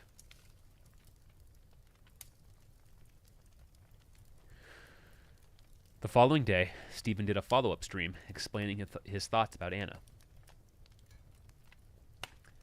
I feel a little bit better, though, because now that it blew up on Zerka's show, I have so many people messaging me that seem to understand how unhinged she is. I'm not worried anymore now, so everybody that thought I was being held hostage, you were right. My thought process before was that maybe if we can just be friends and chill, everything will be okay, but she'll stop talking about me publicly. The scary thing is that she started to get into these communities where I had a whole bunch of mutual friends. So, for instance, a whole bunch of people started DMing me that were like, hey, do you know this Anna person? I got really scared because then it seems like another Bob 7 situation where it's like, is she about to go and tell every single person that I'm this abusive, horrible person? But now that everything just came out on Zerka's show, I think I'm okay with everything now. Now I can just ignore her. She can spam her shit all day. I don't care because I think enough people have seen her now in that arena blow up where they're like, okay, she's got problems. Chatter suggested he have her blacklisted from panel shows. Do you understand how weird it looks if, like, small girl streamer complains that Destiny manipulated her? Now, Destiny is contacting other show hosts, telling them not to let her on? You understand how horrible that looks, right? A month later, he would do this exact thing.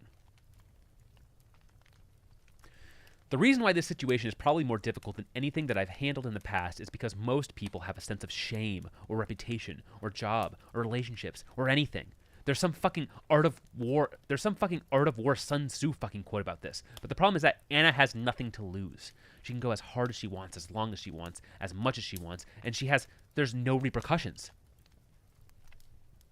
The next day, Stardust, a Steven ally who had brushed off Anna's abuse claims on the Zerka panel, did a stream with Drew, our refreshingly sane psychology student who'd advocated for Anna a year prior.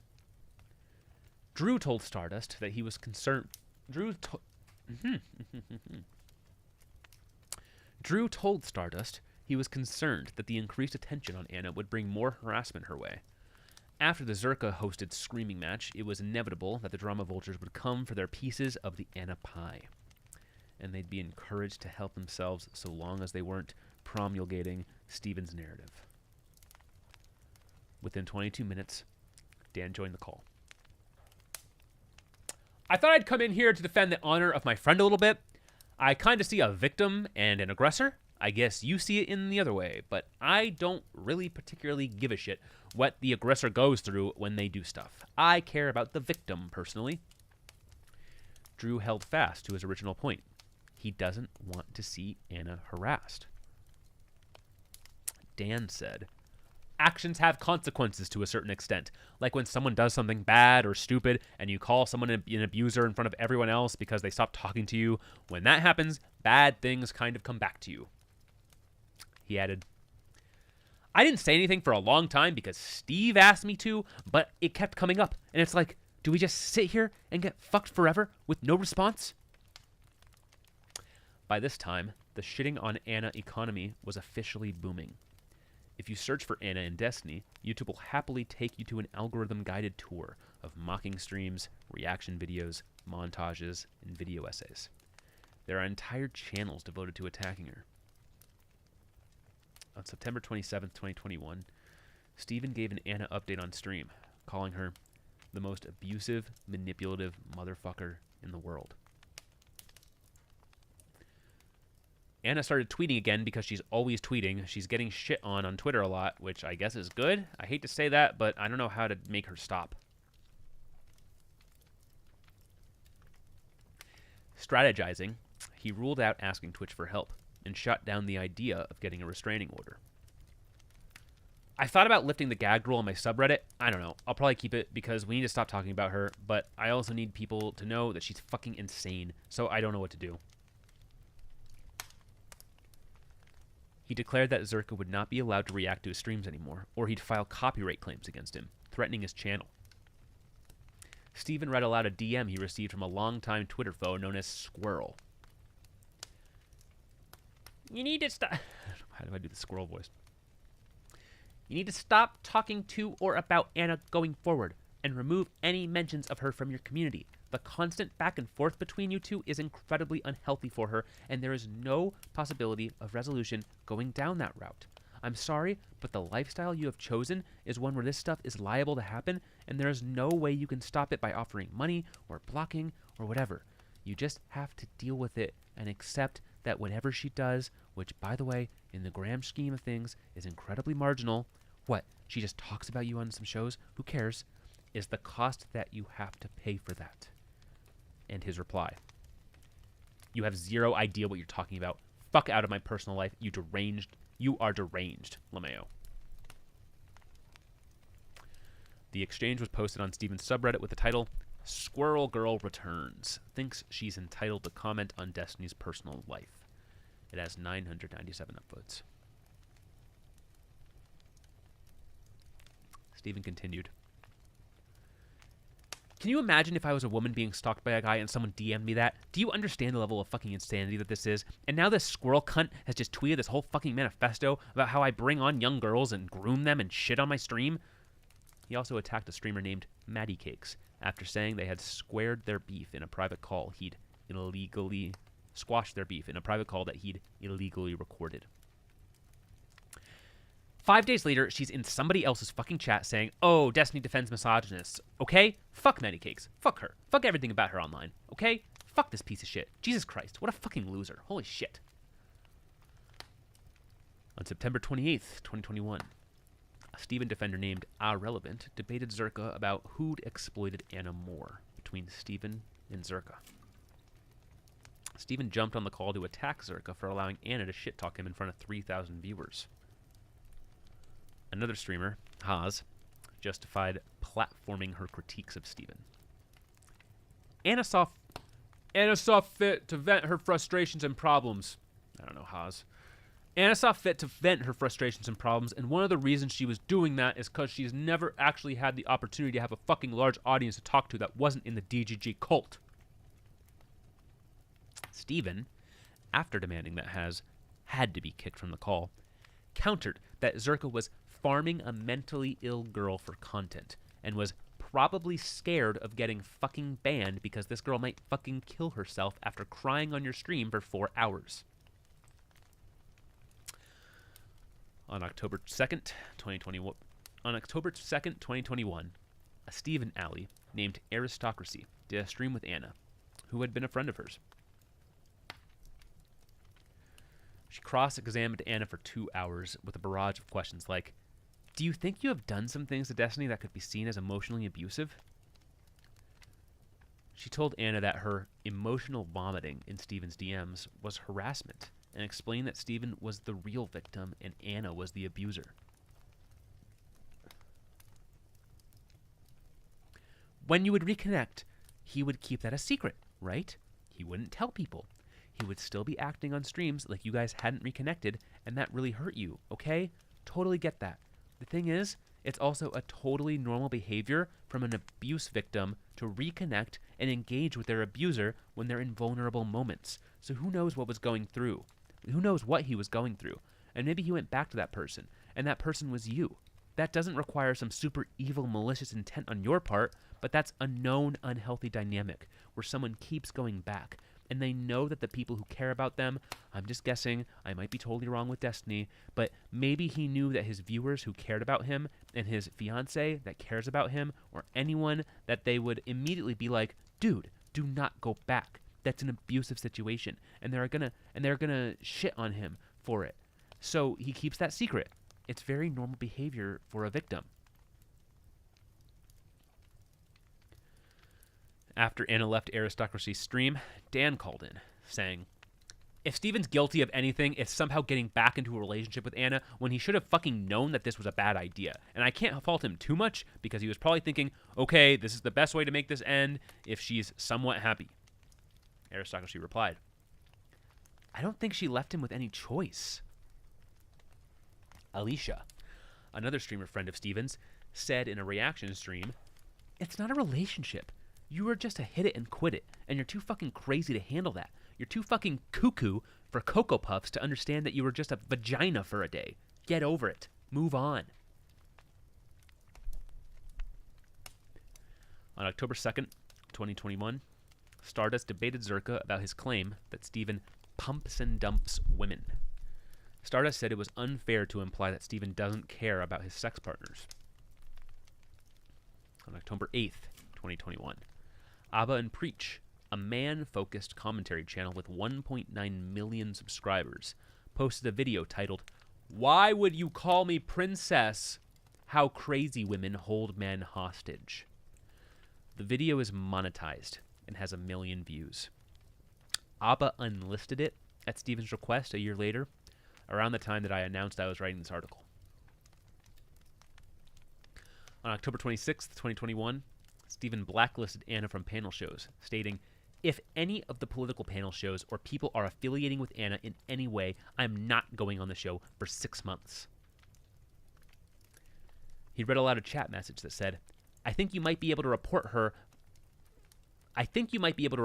to her school for ethics violations. She's psychoanalyzing people publicly." On October 1st, 2021, Stephen posted in his offline chat, "Tell Anna if she leaks my sexting, I might have some pics to share." Anna took this as a threat to leak her nudes, and would later refer to it as sexual abuse.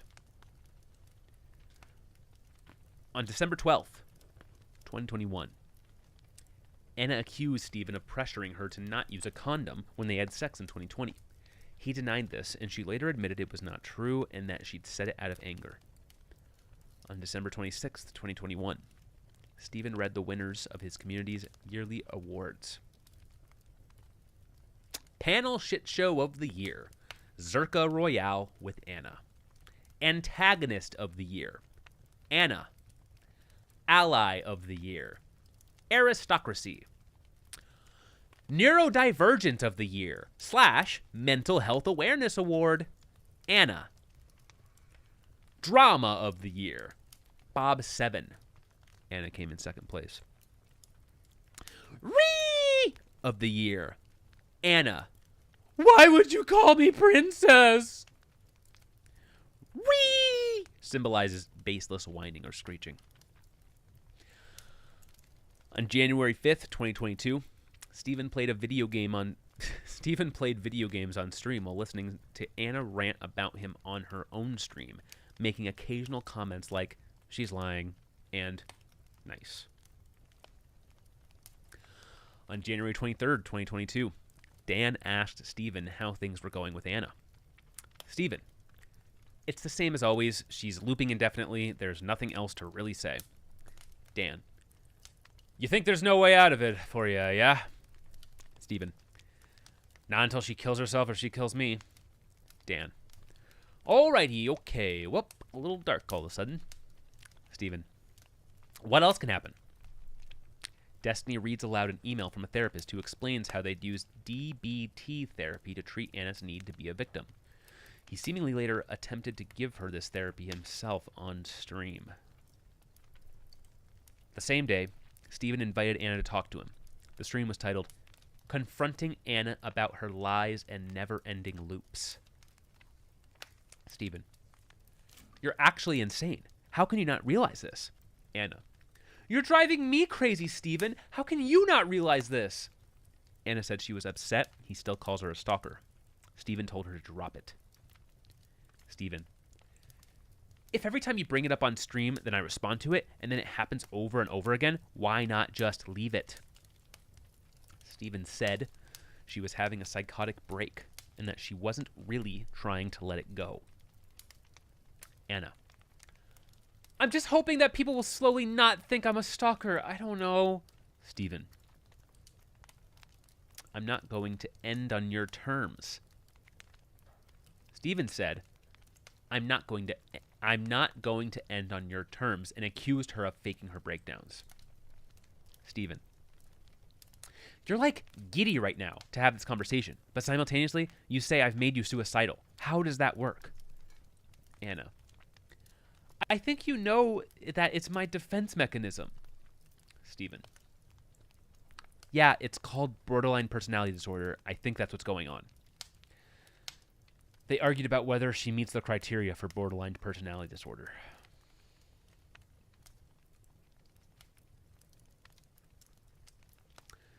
Anna said she has OCD and can't stop herself from re-engaging. Stephen, "I've never in my life interacted with somebody that has the fortitude that you do to carry forward in a negative way that is so self-destructive. You're steadfast in your engagement with your own self-destruction." Anna. Because I can't let people think lies about me. I can't let it go. Stephen. Stephen asked Anna what she worked on in therapy. She said she works on her OCD. He then asked if she uses DBT as it's effective for people with borderline. They both laughed. Stephen then read the criteria for borderline personality disorder and tried to convince her that she has it. Stephen. You said you were feeling suicidal. I think that matches under self-harm. Anna. Some days I do feel suicidal because of all the harassment and stuff, and I feel like, wow, this is just kind of hopeless. Holy shit, it's never going to get better. Stephen. You've been talking about me for over 1.5 years. Anna. Oh, well, haven't you been doing the same thing? They made yet another agreement to not talk about each other. Stephen said she won't make it 12 hours. Stephen. I think you've convinced yourself that because of the types of abuse I've subjected you to, you think that you could try to kill me in real life, and I think you would feel justified in doing it. Do you think you have a good enough reason on everything that I've done to you? Do you think you have a good enough reason to try to kill me? Anna. Fuck no, dude! That's fucking insane! Stephen.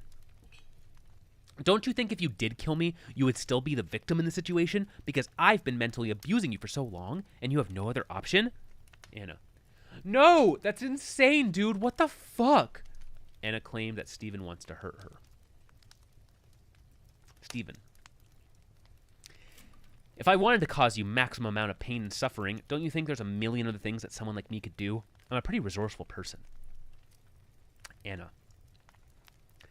The only reason you wouldn't do it is because of how it would impact you, not because it's morally wrong. Stephen. Why do you think it would impact me? Anna. I don't know, get you banned or something? Stephen. I can get around things. I'm sponsored by surfshark.deal/destiny. There's a VPN that I could get where I have 3 months for free, 80% discount, and I could log into an IP from anywhere in the world. Stephen opened up a website about psychosis and argued that she is psychotic and delusional.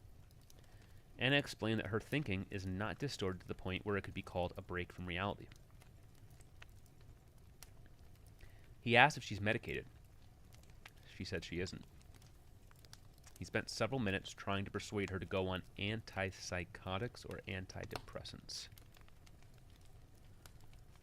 Anna accused Stephen of trying to make people think she's crazy, and he acknowledged that it was true. Yeah, I don't want anybody to listen to you, and I want people to think you're crazy because you lie about me constantly. He was referring to her lie about him pressuring her to use a condom, as well as her evasiveness when confronted about why she'd recently promoted another streamer who hates Stephen.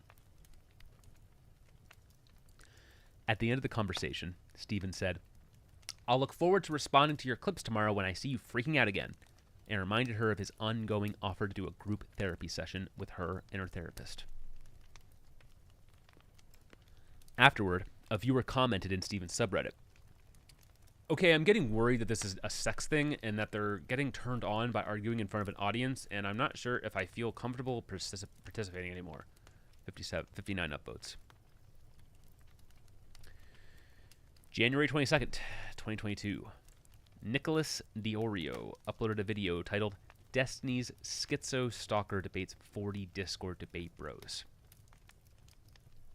And the video is a recording of a Discord group call where several Destiny fans yell at and about Anna, often mimicking Stephen's arguments and even his speech patterns. Man number 1. Her big claim right now is that people are accusing her of lying, and she didn't. But in fact, the fact that she's here right now, when she said she wasn't going to talk about this for 2 days, is literally her demonstrating that she's a liar. Man number 2. Can you stop just parroting whatever you heard Destiny say?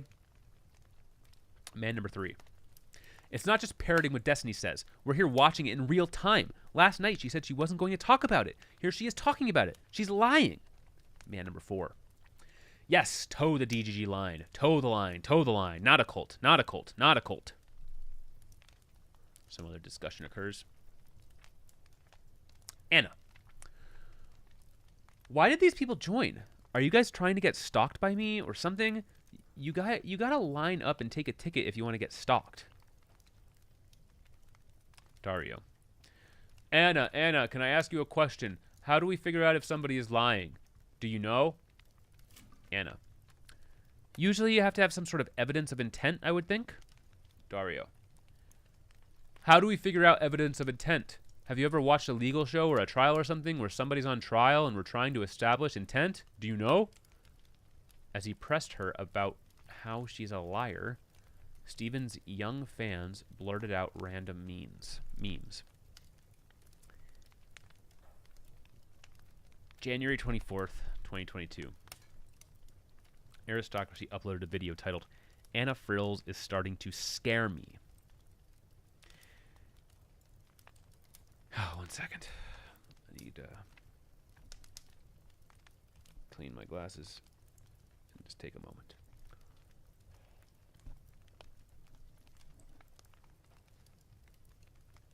If you're listening to this in the future, let's give it 1 minute from right now. So you can skip ahead 1 minute.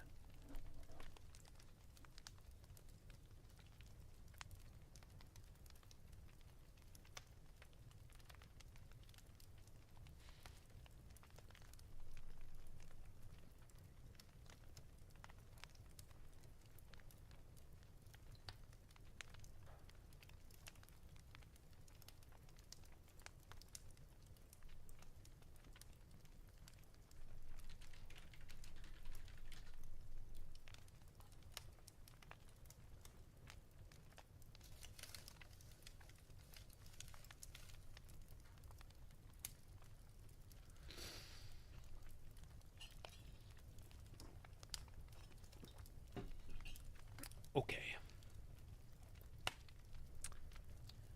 As he pressed her about how she's a liar, Stephen's young fans blurted out random memes. January 24th, 2022. Aristocracy uploaded a video titled, Anna Frills is starting to scare me. Aristocracy drew a diagram of Anna's friendships, alleging a sociopathic pattern of burning bridges and trying to ruin people's reputations amongst their friends. She watched a clip of Anna saying she won't forget the people who betrayed her, and says that if Anna murders her, this clip will be used in the trial.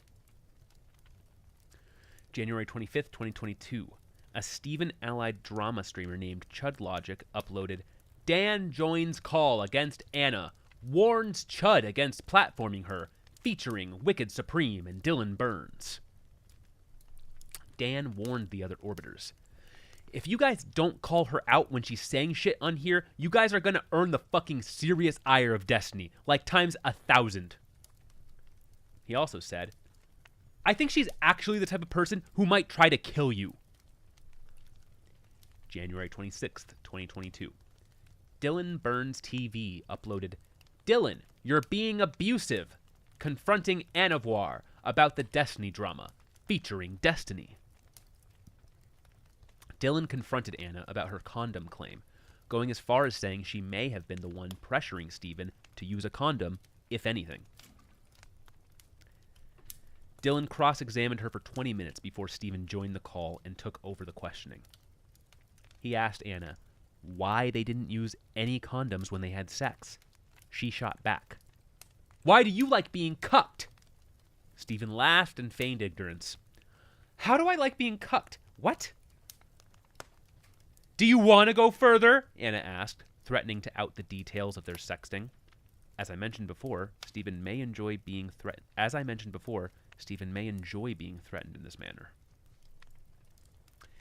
Stephen urged Anna to stop talking about it in public, saying, At this point, if you continue to engage with it, I'm just making money off of you. I got 150,000 views on my last YouTube video. I am profiting from your suffering, from your agony. Dylan said, Legitimately, this would be a good reason for Destiny to just say, fuck it, I'm going to talk about it forever and just make money off of it. Just make videos out of it. If I got to deal with all these accusations, I may as well profit off of it. Anna explained that her streams are compulsive and that she's unable to stop doing them. Dylan said she has a grim future ahead of her if she doesn't. Steven said if she can go 6 months without talking about him, he will take down all of his videos about her and retract his statements about her being a stalker. February 6th, 2022. Steven attempted what his fans called a therapy session with Anna. While playing video games, Steven interviewed Anna methodically about her ruminations and coping strategies. I think usually the recommendation would be to remove yourself from these triggering environments, but I don't think you want to just completely give up and stop streaming because people are saying untrue things about you. That doesn't feel very satisfying, which is understandable. Have you thought about ways to reduce the interaction that you have with people that might say untrue things about you? Anna accepted this attempt to help, in spite of the fact that her main complaint is that Steven has called her an insane stalker multiple times, and has even offered to retract the claim in exchange for her silence. I don't want to do too much interpretation here, but given the consistent back and forth between them, the on and off sexual nature of their relationship, and the lack of any real stalking behaviors, I don't think there's any justification for calling her a stalker. Steven explained to the audience that the experience of rumination is so foreign to normal people that they may be unable to comprehend the strength of the obsessive thoughts. Eating a sandwich, Steven suggested that Anna try redirecting her attention when she's in a thought spiral, rather than fighting it. He told her to form a support system that understands her OCD, to make a plan to redirect herself when she ruminates, and to talk to her therapist about how to break her rituals. Before leaving, Anna said, "Thank you for your input and understanding. I appreciate that." Speaking to chat, Steven said, "I did a lot of reading on OCD over the past few days, and I think I actually take back every single thing I said. I don't know if she's borderline or histrionic at all. I think that a lot of her behavior can actually be explained through OCD, and I think that if I treat it as such, and if she's aware of it, and if we're all aware of it, I think it might be easier for her to move on through everything. I think it's probably better than just assuming she's like an insane borderline person and blah blah blah." Within 2 weeks, they were sexting again, and continued to sext intermittently until at least November 2022. February 24th, 2022. I met Anna on an impromptu panel. She was wary of me, and I of her. I didn't know anything that had happened, but I'd been told by new fans that she was a stalker, and that Steven would be very upset if I platformed her. I uncharacteristically took this at face value, probably because I was enjoying my newfound fame and money. April 21st, 2022. Steven invited me to mediate a streamed conversation between him and Anna. By this point, I'd asked him about Anna and had accepted his explanation. They had a fling, she got obsessed with him, and then things simmered down. Having no real knowledge of their relationship, I was about to become complicit in her abuse by allowing Steven to frame the conflict in his terms. I joined the stream and asked Anna what she wanted to communicate to Steven, who was playing video games. Anna: I feel like he minimizes just how upsetting and stressful and painful this whole experience was for me. Get over it is sort of like the message. I asked how she was feeling. Anna: just depressed and hopeless, and why do I even bother studying psychology anyway? She said the damage to her reputation made her want to drop out of school and disappear from the internet. I pointed out that Steven had steeled himself against online harassment, so he's unlikely to acknowledge how this is affecting her. He once told me that if he let the hate get to him, he would have killed himself a long time ago. Steven argued that while their original blowout was traumatic for Anna, from that point on, the trauma had been self-inflicted. The only person that can stop it at this point is her, so I don't know what I can do. In my infinite charity for Steven, I said, you have so much more power than her in this situation that even if you're trying to make a conscious effort to repair it and protect her from yourself and your community, you still almost really can't. He replied, "Sure, but then what do I do? Because I'm the one that gets attacked, right?" Surprised at his unwillingness to acknowledge the power differential, I pointed out that anything negative you say about her is amplified by 10 million compared to what she says about you. Stephen replied, "But I don't say negative things about her." Taken further aback, I said, "Even if you're just implying negative things about her right now in this conversation." The mediation started to seem impossible because Stephen wouldn't actually take a position. "Mr. Girl, why do you care about what she says?" Actually, me. "Why do you care about what she says?" Stephen, "Technically, I guess I don't, because I can just do this. But for her sake, it's probably not healthy, right?" Me. "I hate when people call me an abuser. It doesn't affect you?" Stephen, "Everybody calls me an abuser. I don't care at this point." Me. "Doesn't that make it worse?" Stephen, "No, it is what it is. I don't care." Me. "Okay, so you're saying that your request for her to stop calling you an abuser, or stop calling you an abuser or stop relitigating this?" Stephen, "I think it's bad for her mental health." A few minutes later, I paraphrased his position. "I'm telling this person to stop saying bad stuff about me only for her own good. I'm a saint, and I just want what's best for you. And what's best for you is to keep my name out of your fucking mouth, you lying bitch." After a pause, Stephen asked his chat, "Where did I go to get that dragonstone?" Giving up on reaching him, I left them with this: "You're both each other's worst nightmare. Stephen's worst nightmare is that he's going to turn into a sensitive, thin-skinned, ranting, raving, crying woman.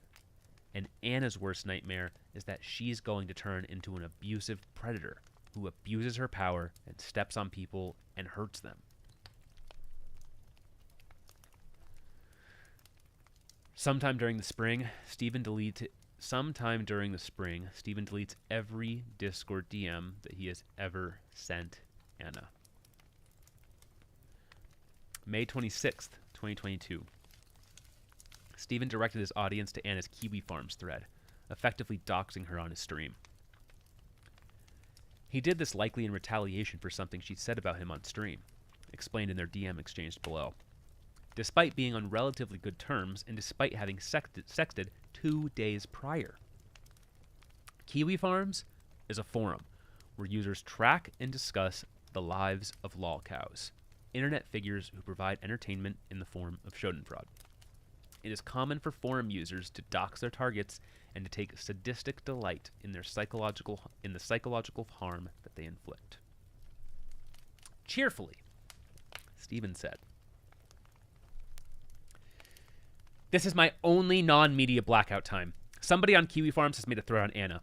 I'm only doing a non-media blackout because I know you fuckers are going to be finding it slowly over the next week or two and then talking about it in chat and getting big bans. So if you are obsessed with Anna and you want to talk about her all the time, you, chatter, you can actually go to Kiwi Farms and you can go and post all you want, read all you want, make accounts there. People put a lot of effort into categorizing and archiving everything. There you go, okay? All right, boom. Now, back to the media blackout mode. Oh, the reason why we do the media blackout is because anytime she gets any attention, that will loop and feed it into itself for fucking hours or weeks or months or whatever." Anna's Kiwi Farms thread had been created 2 weeks earlier and had averaged 1.4 posts per day. The day Stephen signal boosted the thread, there were 35 posts, followed by another 99 that week. Anna's full name and city were doxxed that day. Were doxxed the day Stephen announced the thread, with one user saying, Kimmy just lied on stream saying that her dox was fake and the information is not true. All right, challenge accepted, stalker. The user posted Anna's family photos and screenshots from her family's social media to prove that she had been successfully doxxed. Anna DM'd Stephen. WTF is wrong with you? You just outed that Kiwi Farms thread about me. Dude, you are horrible. Stephen. I have a media blackout related to your stuff, and I wanted everyone to get it out before people were talking about it incessantly over the next 2 weeks as more and more people discovered it. You are constantly talking about me on your stream, so I think it's fair for you to bring it up, as you went as far as to say that I was sexually abusive the last time you mentioned me. Anna. Because you threatened to leak my nudes, you fucking sociopath. You literally ruined my fucking life. You just doxed me on your stream. Fuck you. You put me in danger.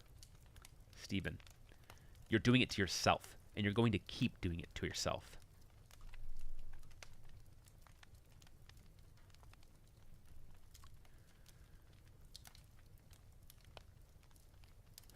October 24th, 2022.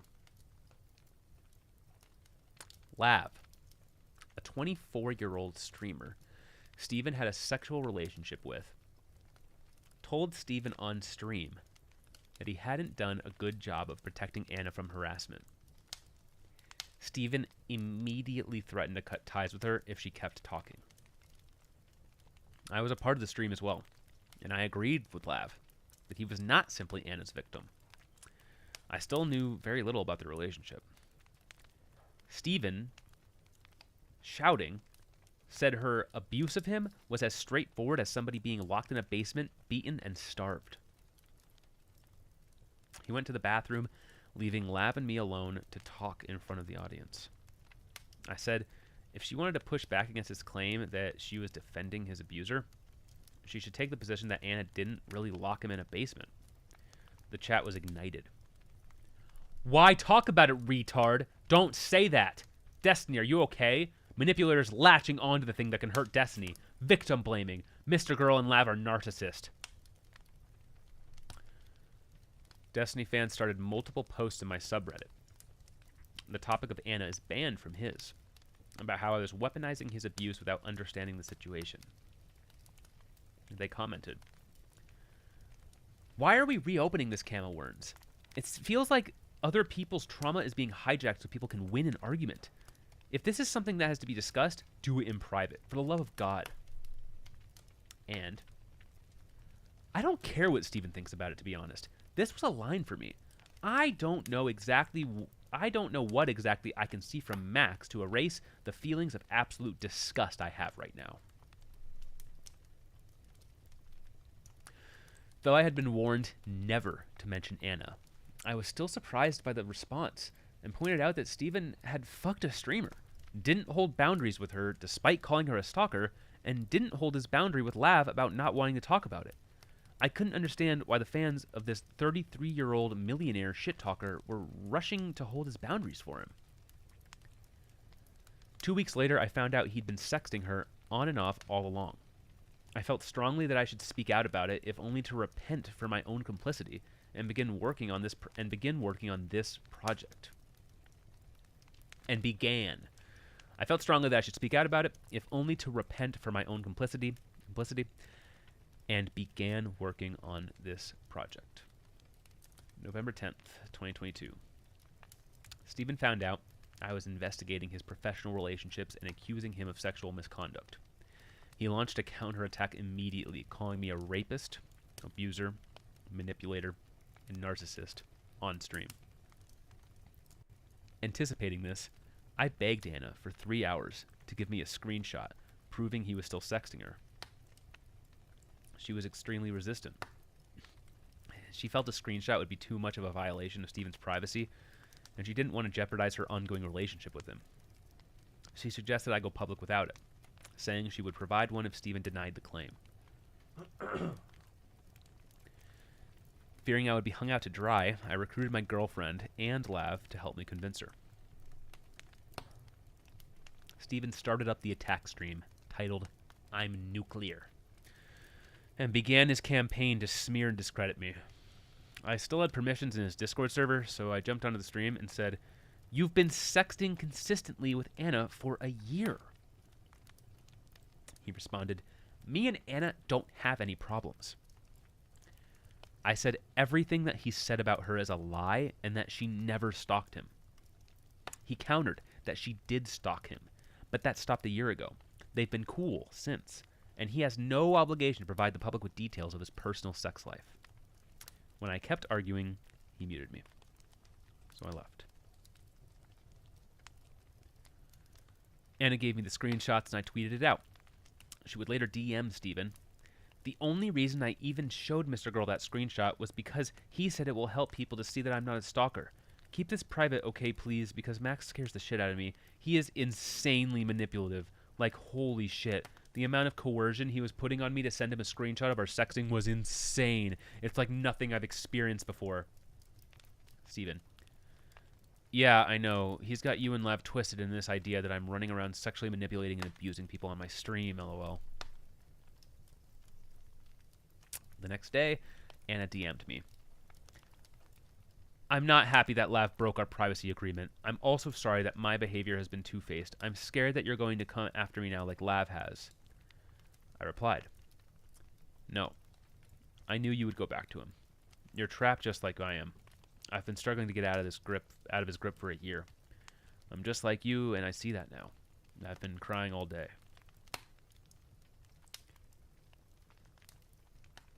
2 days later, on November 13th, Destiny reacted live to Chudlog. 2 days later, on November 13th, Destiny reacted live to Chudlog. Jesus fucking Christ. To Chud Logic panel discussing Lav's abuse claims against Destiny. Anna was in Chud Logic's audience chat, asking to be let on so she could speak for herself. Destiny, laughing, said, "Dude, Anna is probably mentally completely getting fucking destroyed right now."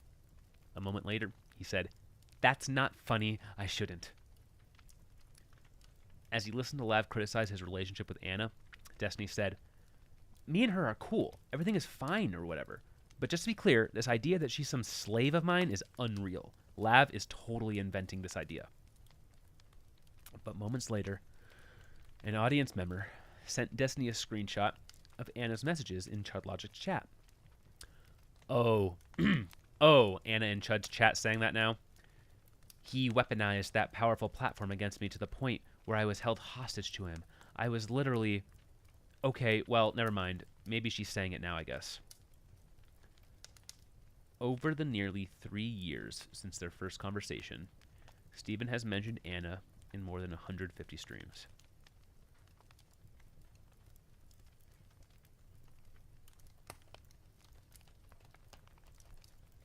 I said I wasn't going to do any commentary, but it's really interesting to see Sam here because this is streamer commentary. I apologize. My stream title's a lie for 1 second here, just because this person, whoa, out of memory, whoa.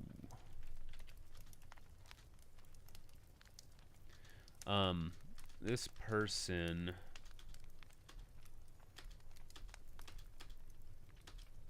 there we go. This person, Sam, was one of my first introductions to like DGG wackiness, for lack of a better word. And they deleted their Twitter, and I took over their Twitter to pretend to be them. And I made like 2 tweets to try to like imply that I was still active, and then I just like let the hate flow into DMs and into replies. And so, yeah, this is interesting, because like I wanted to see how bad it was firsthand, and it was pretty bad. So I'm curious what old Mr. Girl's gonna say about old Sammy boy.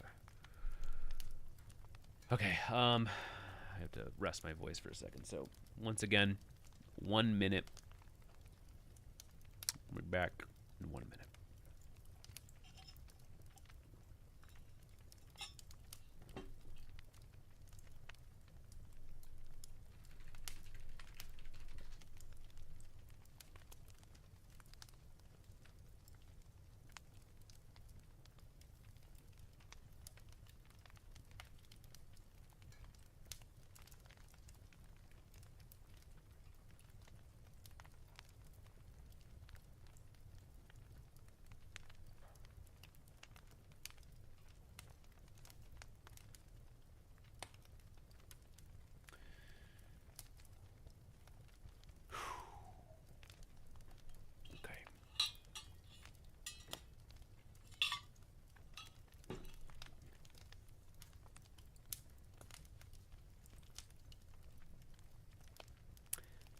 Sam.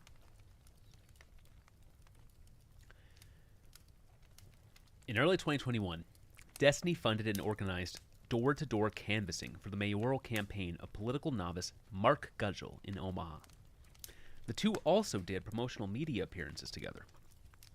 As the primary election neared, the communities of rival political streamers and former proteges of Destiny's criticized Destiny's involvement in the campaign, noting in particular his 2020 comment that the rioting needs to fucking stop, and if that means white redneck fucking militia dudes out there mowing down dipshit protesters that think they can torch buildings at 10 p.m., then at this point, they have my fucking blessing. On March 2nd, 2021, Destiny invited an Omaha resident who had criticized him on Twitter for a chat on stream. Sam, a non-binary 21-year-old, was a fan of Destiny's rival streamers, Hassan and Bausch, and thought Destiny was poisonous for Gudgel's campaign. Sam began, "I'm concerned. I'm from Omaha. I live in Omaha, and I'm concerned with a potential mayoral candidate campaigning with someone like you, who has said the N-word and has said the F-slur online, and Destiny. Why would you focus so much on me and not on Mark's actual policy positions and what Mark believes? Like, you realize I'm not a part of Mark's campaign. I'm not running for office." Sam. "But you're definitely bringing over your supporters and your fans." Destiny. "Do you think that you should be vetting and denying help if you don't agree 100% ideologically with every single canvasser or somebody that comes to volunteer?" Sam fought valiantly, but was unable to keep up with Destiny's confusing reframing of the argument. Sam also described his feeling nervous and overwhelmed as Destiny got angrier and angrier. Destiny accused Sam of participating in disgusting party politics, saying, "You actually don't know anything about Gudgel." Sam said, "I do know about him. I work at Omaha North High School, dude. I work there. I'm doxing myself, dude." At the time, Mark was an English teacher at Omaha North. While they spoke, Destiny's fans scoured Sam's Twitter. They found a couple racial and homophobic jokes, which Destiny read aloud and displayed on screen. In one, Sam said, "Very easy to spot the Jew in the flood of Christmas tweets," while teasing a friend at age 15. Sam. "It's weird that you're that obsessed with me that you're going that far." Destiny. "Okay, hey, these are all on your timeline. It's easy to search on your timeline and look for things." Sam. "Don't you think that's weird? That's a close friend of mine that you're..." Destiny. "Oh, so you think it's okay to make racist jokes if it's to close friends?" The debate turned increasingly ugly, with Destiny giving zero credit to the idea that associating with him could possibly be bad for a political candidate. The conversation lasted 90 minutes, with Sam falling silent for 45 minutes after calling in to an ally to debate Destiny. With Sam falling silent for 45 minutes after calling in an ally to debate Destiny. When the ally left, Sam was drunk and said so, and noticeably slurring. Having lost his patience with what he perceived as leftist cancel culture, Destiny told Sam, "You only exist to hurt people." As Destiny began to wrap up the conversation, Sam said, "Pull your dick out and say you're Hassan's baby boy." Destiny: "First of all, how do you even know that I have a penis? That's kind of a weird assumption." Sam: "Pull your dick out, wave it around, and say you're Hassan's baby boy." They fought over who has more of a right to claim Omaha as their city. Destiny lived in Los Angeles at the time, but his son was being raised in Omaha. Eventually, Sam, increasingly incoherent, just said, "Blah, blah, blah, blah, blah, blah, blah," and laughed drunkenly. Destiny gave his closing insult. "I hope the relentless negativity continues to play well for you when you're ultra depressed, when you cry in the middle of the night, when you realize that you are a sad, pathetic person. All you can do is contribute to negativity online." Sam interrupted repeatedly, saying, fuck you, I'm here, bitch, aren't I? Or, I'm here, bitch, you aren't." Destiny muted Sam, who immediately left the call. Destiny lamented the fact that despite having broadcast thousands of hours of himself talking, he is still held up to such a standard that if I've ever said anything or done anything, I get crucified for it. It really disappoints me that I have to constantly defend and relive and deal with the worst things I've said throughout the history of my existence. The following morning, the University of Nebraska at Omaha student paper, The Gateway, printed a highly critical story about Destiny's involvement with Gudgel's campaign. In addition to referencing Destiny's controversies, the author also included accounts from locals who described Destiny's canvassers as aggressive and pushy. Gudgel told Destiny he would have to cut ties with him. Hours before the campaign made the official announcement, Destiny wrote on his public chat, "I think Mark's suspending his campaign." Note, he didn't suspend his campaign, but he did end up losing the primary. He's getting threats and shit to his family. He says the stress, etc. is destroying him. It's not far lefties, it's idpol-obsessed white people at the moment. People obsessed with supporting black women. Mark wants to remain relentlessly positive, but now that it's over, I'm going to write something more scathing. At 10 a.m., before Gudgel's announcement, Destiny posted an essay titled, "Incredibly disappointed at the lack of journalistic integrity at UNO's The Gateway," and writer Hannah Michelle Busa.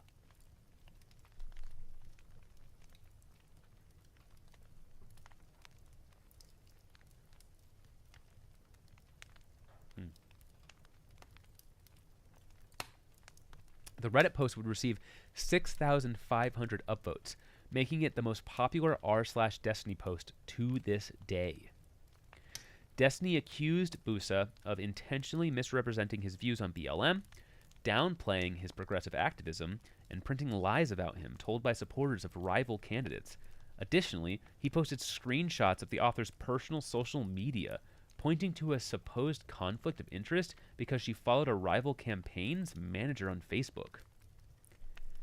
The Gateway's article comment section was swarmed by Destiny fans. The tweet announcing the article received 28 likes, while one of the many replies accusing Busa of bias, with a screenshot of her Facebook account, received 576. That afternoon, Destiny would do a stream titled "Debunking the Hit Piece and Addressing the Attacks Mini Manifesto," but he had one other order of business to attend to first. Sam. Destiny consulted his chat. Destiny. Someone in here said the drunk guy or whatever worked with kids. Does anyone have a clip to that? Plus, want to clip me the sexual harassment comments he made about me taking my dick out? I'll forward to his employment. A fan. Do you really think those people you talked to caused the threats to Mark's employment? Otherwise, this is really bad? Destiny. Fuck off, you concerned trolling inbred dipshit. If people want to be held accountable, then let's hold people accountable. He sent the following email to Omaha North High School. Hello! Sam claims to be employed by your school. I'm not sure if he was truthful or not, but if he is, I'd like to make you aware of some strange sexually aggressive comments he was making online yesterday. He'd also made a number of tweets containing anti-Semitic humor in them, though I believe he's privated his account and probably deleted them by now. Sorry for any trouble this causes. Thanks for taking the time to read. Steven.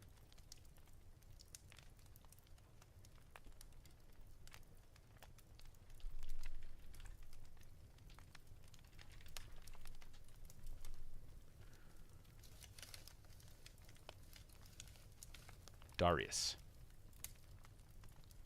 In July of 2022, Molina caught Destiny having an affair. Both her and Destiny told multiple people the details of the affair, making it an open secret in Destiny's community, but a secret I've nonetheless agreed to keep. At the time, Molina was extremely distraught and unstable and sought emotional support from Darius, a small 25-year-old streamer in Destiny's community who was a close friend and previous sex partner of Molina's. After confiding in Darius about her heartbreak and suicidal feelings, Molina invited him to move to Austin with her. She would get a break from Destiny, and Darius would get a break from his own troubled relationship with his 23-year-old then fiancée, Sushi. Darius had been struggling financially, so Molina flew him out and paid for the Airbnb. According to Darius, she had also floated the idea of renting an apartment where he could live with her in exchange for doing camera work for her content creation. Darius claims that on the first night, while sharing a bed, Molina wore lingerie to sleep and pressed herself against him. Molina would later vehemently deny this occurred. Darius had brought 2 MDMA doses to Austin, which he and Molina had planned to take together, but he first warned her that he might become infatuated with her once the drug took effect. Molina found this disclosure off-putting and abruptly told him to leave Austin. Darius flew home the same day. And there's a parentheses 5, I'm assuming for some sort of footnote, but as far as I can remember, this is the first parentheses footnote indicator that I've seen, and it's not a link, so it looks like a possible remnant. A remnant.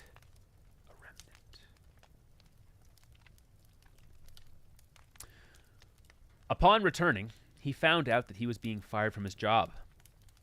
Now it was his turn to confess suicidal feelings to Molina, but she replied only to ask him about the bag of shrooms he'd left in Austin, ignoring his request for help.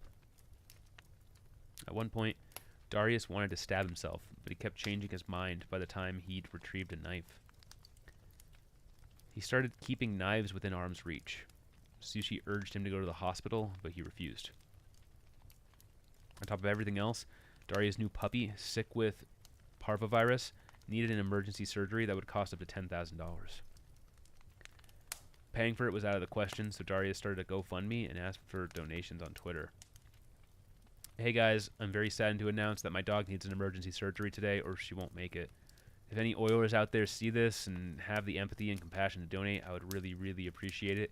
I'll get your name tattooed or do anything you want within reason. I'm really at my last breaking point. On August 26, 2022, Trainwrecks, a successful and famously generous Twitch streamer, gave Darius the $10,000.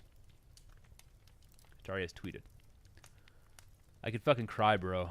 Thank you at Trainwrecks TV and everyone who donated to help. I lost so ducking much this month, and if I lost her, I legit don't know what headspace I'd be in. 5 minutes away from euthanizing her at the vet, and Trainwrecks comes out of nowhere. I owe you all." 14 minutes later, Molina posted in Destiny's public chat, "That dog will get sick again. I could call him a fucking moron and save his money for other shit he has issues with in life that he fucked up, and not on a fucking dog. Spending $10K on a 5-month-old dog when you're not financially stable is something someone has to say no to. Maybe comes off as a dick, but it's the truth." August 27th, 2022. Talking to his audience, Destiny announced that he would not publicly disclose Molina's comments about the dog because people are way too fucking emotionally attached to fucking animals. In 2017, in 2017, Destiny posted a video called "My Early Life Was Really Bizarre," in which he described his grandmother repeatedly buying and euthanizing dogs for no reason. two of whom he remembers being particularly attached to. To Destiny's great sadness, his father was unable to convince his grandmother to spare them. 30 seconds after Destiny's refusal to discuss the issue publicly, Darius joined the stream. He angrily told Destiny that he was not upset by Molina's lack of sentimentality about the dog, but by her coldness towards him. Parentheses 1. As Darius made the case, Tabor Pepper, an NFL player and fan of Destiny's, joined the conversation to mock him and blame him for his dog's sickness, saying, "Dogs get adopted from shelters all the time without contracting parvo, you fucking idiot. You're retarded. You're retarded." Parentheses 2. Destiny laughed with glee as Pepper demeaned Darius, who became increasingly agitated. I think the worst thing I did here was try, and then you guys are like shitting on me for it. Are you telling me I should have just fucking sat there and kicked the bucket and just let myself fucking die? It's like, I don't know what the fuck you want me to do. Parentheses 3. Tabor smugly asked, "Did you get pet insurance after she contracted parvo from the kennel?" Stephen laughed again as Darius gave a stumbling explanation about how Sushi's employer provided insurance and had not yet kicked in. Egged on by Stephen's mirth, Tabor gave a rundown of Darius's past financial failures while the audience mocked him. Molina typed in the audience chat, "I didn't fuck him or date, so he flew home from Austin mad, Omega lol." Darius yelled, "Kill yourself, you fucking sped. Unironically, you should have killed yourself the day you had the chance." And a minute later, "I have done enough to not give a fuck, and honestly," parentheses 4. Tabor, worried he was about to out the identity of Stephen's mistress, cut him off. Slow down. Take a couple breaths. Let's all calm down, chill." Stephen, I'm just trying not to get caught in the crossfire right now." Tabor, "Let's not say stuff." Stephen, "If you want to fight with Molina, that's cool." Darius, "I'm not going to leak any of your stuff." Stephen, "Okay, never mind then. Go off, King." Molina joined the call and traded jabs with Darius until he eventually calmed down and said, sadly, "What I expect from you is to, care at all." Parentheses 6. Wow, it's so large that my browser runs out of memory.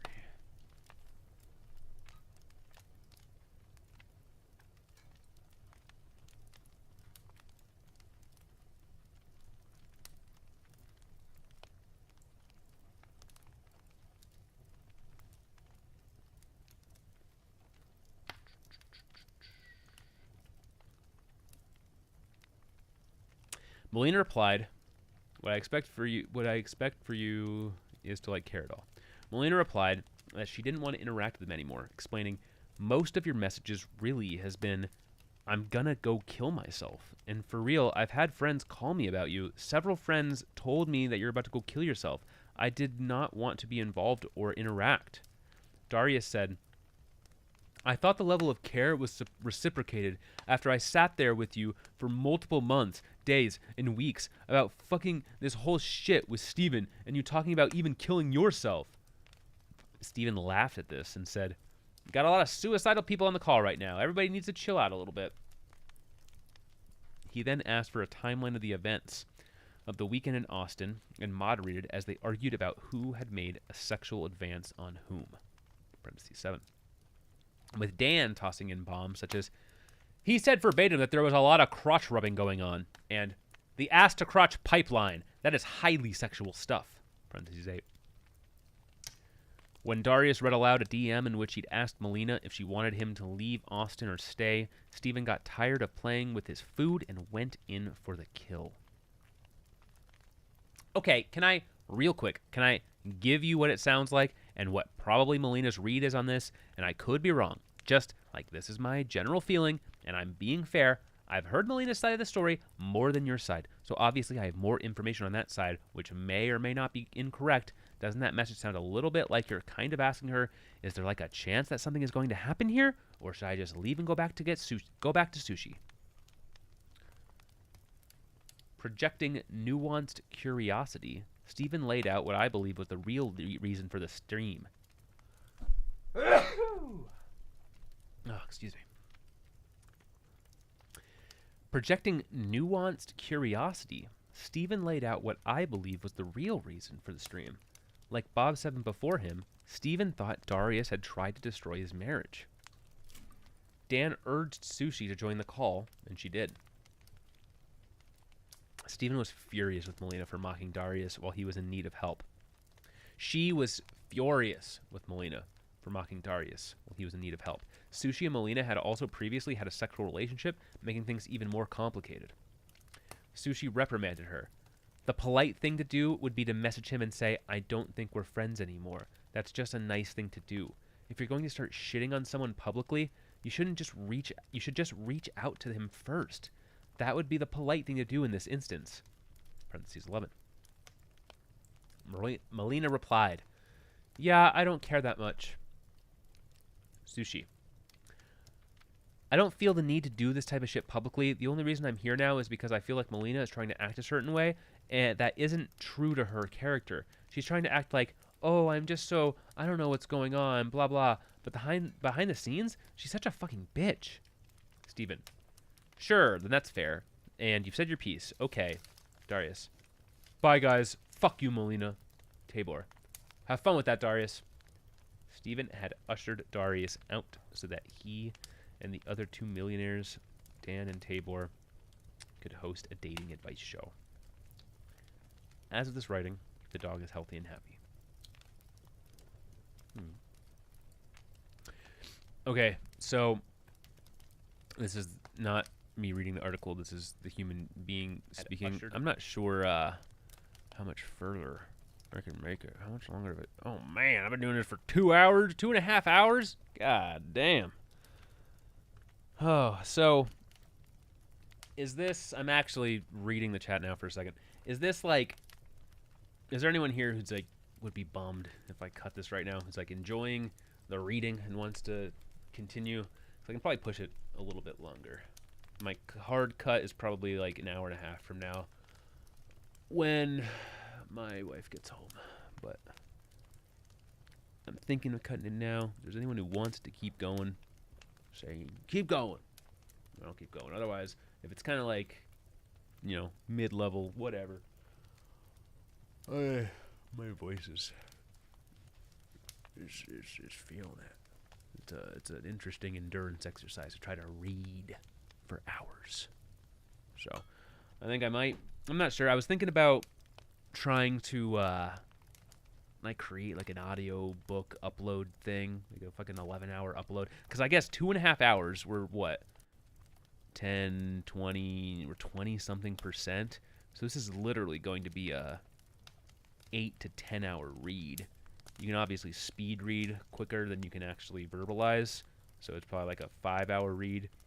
If you were to like cut out a lot of the text, you could probably read it, you know, for 4 hours, 5 hours at the absolute quickest, if you're really gonna absorb it all. But yeah, so it'd probably be like an 8 to 10 hour upload. Will I marathon the whole thing? Oh my god. God, it would go up until the freaking the hotline, huh? I don't think it's possible. It is. It's an experience. This is what I was expecting in terms of just seeing things laid out with timelines, but man, it is something just seeing it all laid out. All right, I'm gonna try to go another. I think it's the longest read I've ever done. I've done some reads in the past, but I want to try to make it 3 hours. So I'm probably gonna call it at 1 p.m. my time. It's 12:20 p.m. right now, so no, I probably won't marathon it.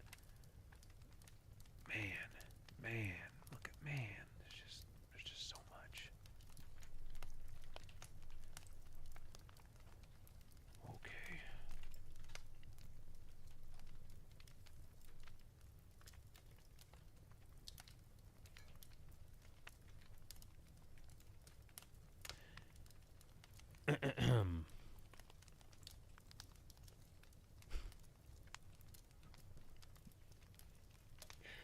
don't... Yeah, hoping the hotline is a bunch of people attacking with the article. How can you attack this? I mean, it's literally just a sequence of events. There's very little editorialization. I mean, obviously, you can imagine that you can attack it. You can say, you're just getting revenge on him for... what? For kicking you out, for your pettiness over the Reddit.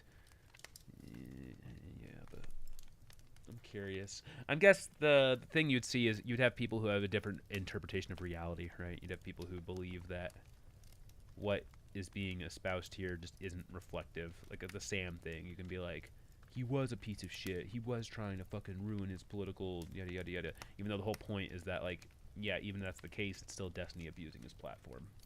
So. All right. Okay, Merrick. Drink. Mr. Merrick.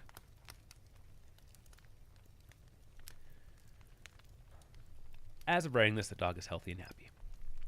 Merrick. On August 25th, 2022, Merrick DeVille, a previous sexual partner of Destiny's, quote tweeted a video of Destiny jokingly asking Nick Fuentes, does Israel count as right-wing terrorism? Fuentes had come over to Destiny's house for an in-person stream that disturbed many, including me. Merrick captioned the video, I'm owed so many apologies, LOL, in reference to a previous argument she'd had about whether Destiny was truly becoming friendly with Fuentes. 2 weeks earlier, Merrick had attempted suicide. 2 weeks earlier, Merrick had attempted suicide. While she was in the hospital, and without her knowledge, her partner created a GoFundMe to cover the $4,000 bill for her week-long stay. Well aware of this, Destiny said the following in response to Merrick's tweet about Fuentes. There's something profoundly sad, not just with victims of unhealthy obsessions, but with the people around them who can't seem to convince them just to put down Twitter. The number of people I've encountered who are suicidal, who then hop right back into the most toxic parts of the internet, essentially begging for more toxicity, absolutely astounds me. I wonder if they're as much a burden to the people around them as they seem. Do they even have the wherewithal to realize how fucked up of a situation they're putting everyone around them in? Do they care? Or maybe they just need another 4K, eh? Who knows? Good luck. 2 days later, a streamer named Briss mockingly brought up the situation on a panel with Destiny, Not So Erudite, and Sock Darling, who was friendly with Merrick. Briss, you made a pretty good point when someone has I think it was like a recent suicide attempt. Maybe they should take a break or hiatus from social media? Sock Darling, maybe we should take a different topic. I feel that's still a little far off from the topic at hand. Briss, well, I mean, it's still pretty reasonable because people will usually dump everything that's going on in their life and start like a GoFundMe. Destiny started to laugh. Briss, and be like, oh my god, all this bad shit is happening to me. I need to start a GoFundMe and all this stuff. So I still think that it's kind of linked. It's kind of relevant. Destiny, laughing. Hold on. Do you know the backdrop of any of this? Not So Erudite started to laugh. Briss, vaguely, but not really. Destiny, okay, go ahead. Take it away, Erudite. What do you think about that? Not So Erudite, laughing. What? No, do not. Inaudible. To me. Destiny, okay, Sock Darling, go. Me and Kai have dominated the conversation. One of you need to fucking contribute, okay? Not So Erudite, what the fuck do you mean? I've been fighting with Kai about evolution. Sock Darling, I'm shy. Destiny, okay, well, that's cool. So it's like a typical two-parent household where the women do none of the work. Gotcha. Not So Erudite, yeah, so bring in the money for us. Sock Darling, I, for one, support gay dads. Not So Erudite, how do you feel about people using their trauma to raise money on GoFundMe? Destiny, true. Sock Darling, why is it on me? Destiny, well, I said thumbs down. Kyla said thumbs down. What do you say? Sock Darling, what do you say? What do you say? Destiny, I said thumbs down. Not good. Sock Darling, I don't know. I think that, well, I think people, if someone needs the money, they should be able to raise money. Destiny. That wasn't the question. People should trauma dump and then raise money off of it on Twitter? That's the question. Stock Darling. I don't think you should trauma dump. I think if I don't think you I don't think you should trauma dump. No. Denims and Little Fox. In 2019, Denims and Little Fox were both small female streamers in their early 20s who had sexting relationships with Destiny and were featured on his streams. Little Fox also had sex with both Destiny and Molina in September of 2019. After TwitchCon, Denims had planned to stay in Destiny and Molina's apartment in Los Angeles. Destiny gave Denims instructions for letting herself and a friend from Destiny's community into the apartment, which he always left unlocked. Denims and her friend had sex on Destiny and Molina's bed. Upon arriving, Destiny became concerned that Denims' friend had spent time around his unlocked computer, and Molina was upset that they had sex on her bed, so they were no longer welcome to stay in Destiny's apartment. Later in the week, Little Fox let herself into Destiny's apartment to charge her phone early in the morning. She had left her charger there the previous day, and everyone inside the apartment was asleep. After seeing Denims acknowledge on her stream that things were generally tense, Destiny became worried that either Denims or Little Fox would accuse him of sexual coercion. On October 3rd, 2019, in a stream that would be uploaded with the title Destiny Addresses the TwitchCon 2019 Drama, Destiny painted the women as creepy and entitled. Destiny. If I'm going to be completely 1,000,000% honest, I think I literally had one orgasm the entire weekend, okay? So I know that there are a lot of people under the impression I was literally fucking my way through like 20 million people. I actually didn't. Like, it was pretty crazy. I was busy like a motherfucker over that whole weekend. He went on to describe Little Fox as being really anxious and needing a babysitter. She had never been to a crowded convention before, which caused tension between Molina and Little Fox. A chatter wrote, "Dude, what the fuck, Destiny? I'd be so fucking pissed." Destiny. I think I let people, like, get away with a little bit too much. But, like, I'm pretty chill with most things. But, like, yeah, I mean, like, that's, like, it's pretty. He trailed off. Destiny. I'm a little annoyed because I don't know what they've been doing in my apartment for a day. I don't want to, whatever. I talked to Denims multiple times about this, and she gave a lot of different stories to a lot of different people. It was pretty obvious that she was lying about a lot of stuff. So, like, when somebody starts lying, it's really hard to tell where the lies stop and the truth begins. So it's like I couldn't do anything. Destiny described waking up one morning to message from Little Fox saying that she was going to let herself in to get her charger since no one seemed to be awake. Destiny. Little Fox was typing in my chat about Katarino sleeping on my couch. She was like, "Oh, wow, I believe Katarino sleeps with her glasses on and stuff." And I was like, "Oh, God, it's just scary as fuck, okay? It's fucking scary." Oh, and apparently, when Little Fox was here, she said that Denims was sleeping here, too. So she must have come back at some point that night, was sleeping, and then also left. I don't know. I don't know what the fuck is coming out of my fucking apartment. With a text-to-speech chat donation, someone asked, "Why didn't you close the door after the first time it happened?"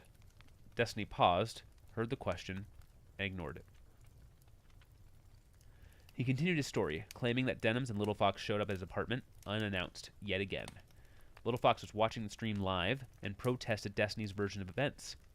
Typing in the audience chat, "We said we wanted to fucking talk because of the drama. You're making it a bigger deal. You knew we were coming." She was met with insults from the other viewers. Leech. Bad person. Begone, thought. You're a child. Other chatters were perplexed as to why Steven was doing the stream at all. He explained that it was necessary in order to preempt potential accusations of sexual coercion.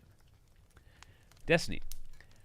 Well, because now it kind of looks like... So what I don't want people to think is... I don't want people to think, "Oh, I brought Denims and Little Fox here to fuck, and since they both turned me down, I kicked them out of my apartment." I don't want it to sound like some crazy shit like that. So I brought somebody, and they were uncomfortable with something because I tried to rape them, and now I'm kicking them out because they didn't cave into it or whatever. Destiny. Yeah, I don't know what else. I think that giving any more details makes the other parties look really, really, really, really, really bad. So I don't know. It's not like I'm leaving things out that make me look bad or anything. I don't think. Okay, I think we're done with this. Are we good? So that's why they're not here now. I don't know what stream is going to look like in the future for both of these people. I don't know. Maybe we're chill or what. Who cares in the future? Or maybe I'll be ass mad for a while. Maybe. I don't know. I don't know. But now I guess that's more or less pretty much everything is out. He read a chat message aloud. Destiny. Are you going to learn from this mistake or keep fucking mentally handicapped women? Listen, all the older women are either non-existent or unavailable emotionally, or they're in a relationship. You read another message. Destiny. Destiny, you can't say it makes them look bad. You can't say it makes them look so bad and then claim the high road by not saying it. You just made them look just as bad as if you said it. No, I'm not. Trust me. Trust me on that one.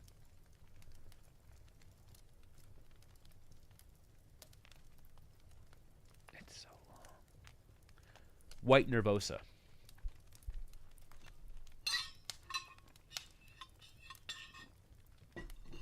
White Nervosa, a small trans streamer, began talking to Destiny in November 2017 when she was 25 and he was 28. Between then and July 2018, they exchanged over 2,000 DMs. White Nervosa did not appear on camera for her streams and did not tell Destiny she was trans. When he asked her height and she told him she was 5'11", he replied, "Were any of the guys you dated smaller than you? 5'11" is pretty damn tall." I'm of the opinion that, for most of their DMing relationship, Destiny did not know White Nervosa was trans. Early on, they exchanged dozens of DMs per day. Their first discussion of sex was November 30th, the day...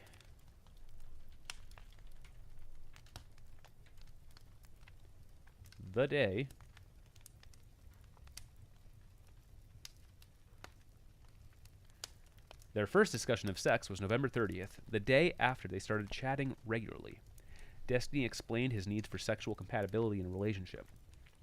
On December 2nd, Destiny asked for a picture of White Nervosa's tattoo. White Nervosa obliged him with a close-up of her shoulder.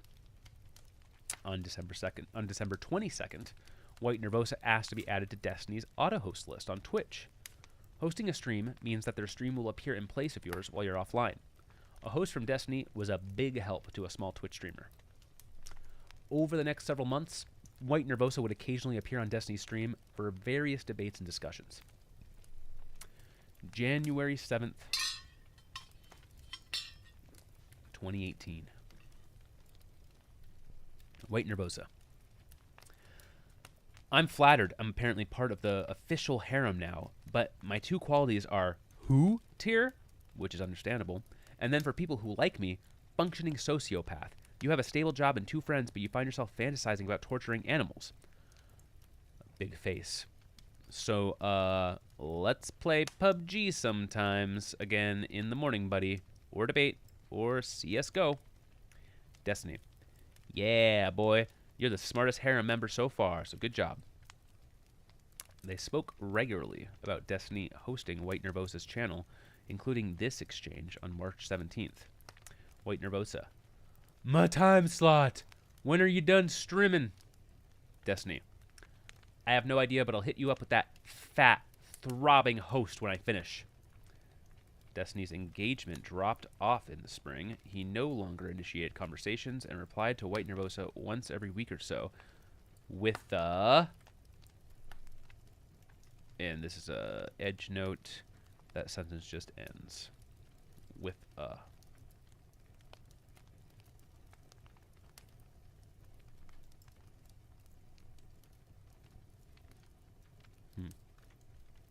On July 10th, White Nervosa finally showed her face on stream. Despite many overtures from White Nervosa, Destiny was done talking to her and would only ever send her 10 more messages. One of the messages was him refusing to let White Nervosa join his Minecraft server. Their last DMs were in April 2019. I included this story to show that, for whatever reason, Destiny's career assistance dropped off along with his sexual interest in White Nervosa.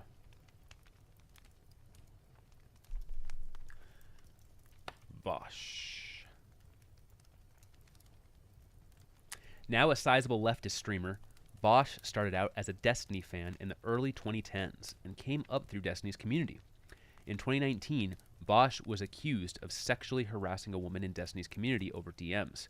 He would later own this and apologize. At the time of the accusation, Bosch had been gaining popularity in Destiny's community for being further left-leaning than Destiny. The schism would eventually lead to Destiny banning all leftists, those who were more loyal to Bosch than himself.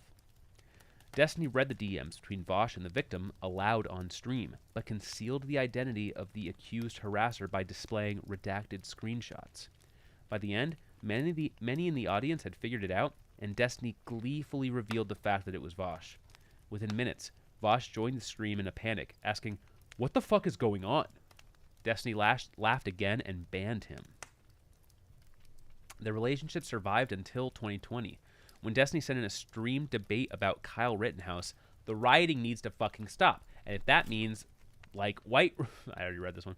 That means, like, white redneck fucking militia dudes out there mowing down dipshit protesters that think that they can torch buildings at 10 p.m., then at this point, they have my fucking blessing. Because holy shit, that fucking shit needs to stop. And needed to stop a long time ago. Bosch's roommate and his partner at the time called for Destiny to be deplatformed for the comments. Twitch did not ban Destiny, but they did departner him, leading to a significant loss in income. In a September 12th stream, Destiny said, "I'm going to be a little bit more forceful here, and I guess since I usually let people walk all over me, I can't imagine how much of a spineless, disingenuous cuck you have to have a roommate and a girlfriend that are walking around talking about spam reporting me when I've given you an audience. I've given you a platform. You literally, like, ripped my whole website code off to start your shit, and your entire community, which hunts the fuck out of me, and you just stand there like, oh, well, I told them to stop. I don't care." Assorted stories. Anonymous. A severely mentally ill woman sexted with Destiny. When she said something that unnerved him, he called her out by name on stream and blocked her. She asked to not be named and for details to be vague, out of fear of retaliation.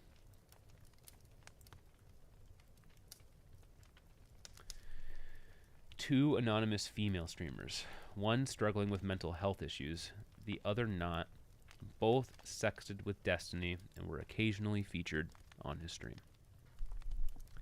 Bad Bunny, a female streamer who had a sexual relationship with Destiny. I hate hearing his name now. It just riles up so many negative feelings for me. So many negative feelings of humiliation, of just defending him for so long, and just having him consistently never defend me, and just shit on me. There's a lot of Destiny viewers that will just sit in my chat and just wait to clip things I say to report to him, and then he'll watch them on stream, and he'll chuckle and say something rude about me, and then he'll move on, and then they'll just go have a fucking field day, and then proceed to rant about me and how I'm a horrible, toxic individual on the subreddit. These posts don't get deleted because freedom of speech, but then Trainwreck's posts get deleted. Trihex, a former friend and podcast co-host of Destiny's. The relationship fell apart when Trihex, who is black, confronted Destiny on stream about his defense of using the N-word in certain contexts. When Destiny responded coldly, Trihex cried. In an October 2019 Reddit post lashing out at several of his enemies, Destiny wrote, "Now what in the flying fuck changed so hard that you are literally so upset about my usage of the N-word with hard R that you literally just defended a few weeks before in front of me on a podcast against someone saying it was dehumanizing? How did you go from verbalizing my arguments with crystal clear accuracy to crying on our podcast to make me look like the literal fucking hellspawn of the earth? Why are you complaining that you have to take a break from streaming because you're so upset with an incredibly public position that I've held and defended for years, even in front of you? Why the fuck is your girlfriend dogpiling onto tweets at me now too? Why are you acting so emotional about this and claiming you cleaned up and changed your act completely when you still use ableist slurs like retarded publicly and in my and other Twitch chats, or threaten to make Jew jokes, or literally quoting Uncle Ruckus by saying niglet, which is exactly the context I'm arguing for? It's amazing to me that it just took a few USSR LARPers whispering in your ear to turn you against me, and that you have the nerve to confront me publicly and ask how our friendship means so little to me when you 180'd your position from less than a month ago because a group of lefty dumbfucks are telling you that I'm the devil incarnate, and then you expect me to empathize with your position while you have the entire internet rally behind you with LSF threads hitting the front page of Reddit, shitting on me in every aspect of my personality? Fuck that. I've canceled the podcast. I don't care if you want to continue or not.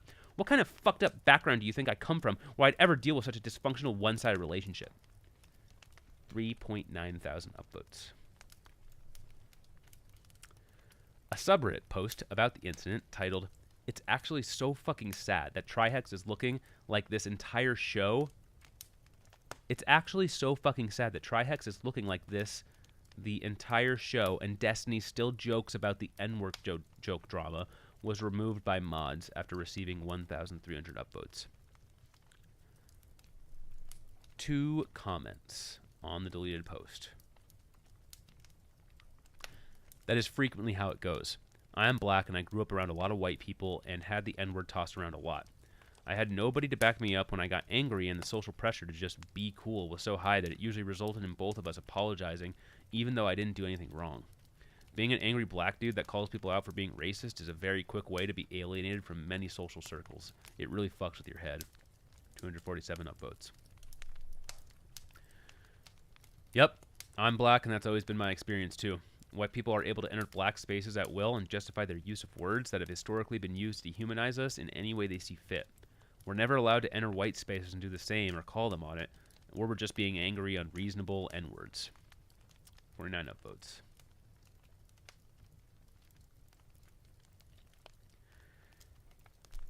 Lav. I shouldn't. That's de facto commentary. Lav. On November 21st, in November 2021, Lav was a 23-year-old musician, TikToker, adult content creator, and aspiring streamer. She introduced herself to Steven via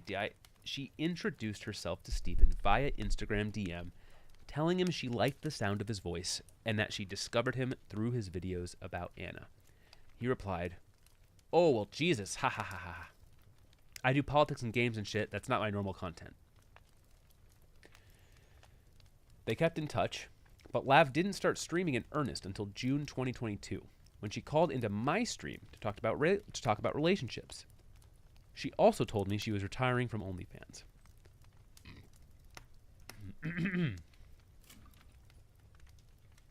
I told her she was manipulative and that I didn't believe she would really retire. She was taken aback, but I went even further, telling her I would not allow her on my stream unless she stuck with her plan to retire from sex work, as I believe that she was self-harming and didn't want to help her advertise it.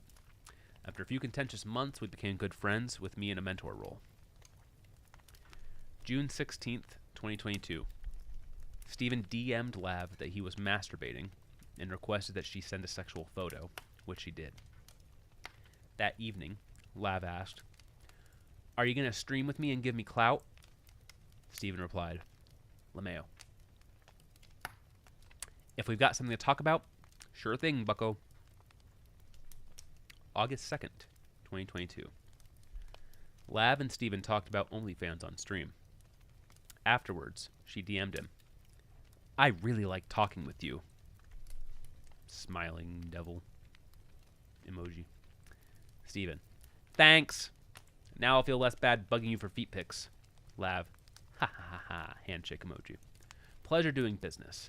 Steven, "Based. Welcome to the Orbiter Club." Lav, heart emoji. August 6th, 2022. Steven told Lav that he'd cheated on Molina and had fallen in love with the other woman, but she'd recently ended their affair. Steven, "It was just a quote-unquote relationship thing that was massively escalating over like 5 months, and I was ready to end marriage over thing." Lav, Jeez, I hope you and Molina take at least a break. It would be so hard to pick up where you left off. Resentment building for both of you. Steven. It's okay. The Molina stuff is fine. I can pick that up again. Just have to recover from the last girl person. Lav. It is not fine. Are you both sociopaths? This does something to a relationship. The recovering process involves space. Steven. She doesn't know the extent to which I was obsessed with this other girl, LOL. Lav. Lav asked who it was to satisfy her curiosity, even offering to tell him a secret of hers as collateral. Steven agreed, and over a voice call, he disclosed the identity of his mistress and sought emotional support about the situation. In return, Lav told him that Hassan Piker had sex with her friend when she was close to 18 and he was in his mid-20s. Lav has since given contradictory statements about her friend's age at the time they had sex, wavering between 17 and 18. In November 2022, Hassan addressed the allegation directly and said that she was 19 at the time. The woman in question has not come forward, and Lav has not produced any evidence to substantiate her claims. August 8th, 2022. Steven, ChudLogic, and I streamed a discussion about the ethics of OnlyFans recruiting young women, with the premise of easy money. This was before I understood the sadistic nature of Steven's content, so I was surprised when ChudLogic brought on Lav, who had become vehemently anti-OnlyFans, and Madame Genevieve, an OnlyFans creator, to argue the topic on a very personal level. I was also unaware that Steven was sexting both Lav and Madame Genevieve at the time. ChudLogic had ostensibly conjured up a panel out of indignance about the exploitation of 18-year-old girls, a sentiment I share. But once the others joined, he fell back to a role of memeing and throwing pipe bombs from the sidelines. I'd also recently banned Lav from my Discord server because I felt she was a danger to herself and others, which led to us having an affectionate but heated argument about whether I was her dad. By communicating intimately with her in such a caustic environment, I inadvertently opened her up to a deeper level of ridicule from the audience. I didn't mean to paint myself as innocently naive. I don't mean to paint myself as innocently naive. I'd been streaming with Steven and his orbiters for 7 months by then, and I should have understood what was happening. But it would be another 2 months before I ran out of excuses for Steven. After the 4-hour stream, 2 anti-Lav posts appeared on Steven's subreddit. Lav thinks it's wrong for adults to do OnlyFans, but it's okay for minors to participate in cuties, 50 upvotes. And why does anybody take Lav seriously, 249 upvotes. The comments were harsh. The lines she draws between what's right and what's wrong are very conveniently just one step toward where she's at. She's a massive hypocrite. She's often a condescending asshole to anyone who disagrees with her. But boy, does she know how to ignite a panel. 78 upvotes. Lav is an actual psyop. The absolutely insane and inconsistent views, the rich husband, the $300K a year off OnlyFans, 171 upvotes. I think she's grifting. She was talking about her experience cutting the other day like it wasn't a big deal. Then today she complains how much it hurt her that people didn't care. She wanted to slow down on porn because of her self-harm relapsing. 18 upvotes. Lav and Steven discussed it over DMs. Lav. Your Reddit is self-harm. Steven. Don't go there. LOL. Lav. Currently sitting in the bath bleeding out. He replied 21 hours later with an unrelated meme. August 11th, 2022. Steven DM'd Lav. Steven. Oi, hey. Just because you've been on stream more and whatnot, I know we've had some kind of sexual conversations in the past, but you being on my stream or the way I interact with you never had anything to do with that kind of stuff. Just being clear on that. Lav. Oh, so you don't want to fuck me. Steven. STFU, obviously, duh. But I'm just saying, don't feel like any of our interactions are contingent on anything like that. Lav. Haha, Thanks for saying that. August 13th, 2022. Someone in a private Discord server recorded and leaked a conversation where Lav joked about not wanting to have sex with Steven, and also said that Steven wanted to perform oral sex on her fiancé.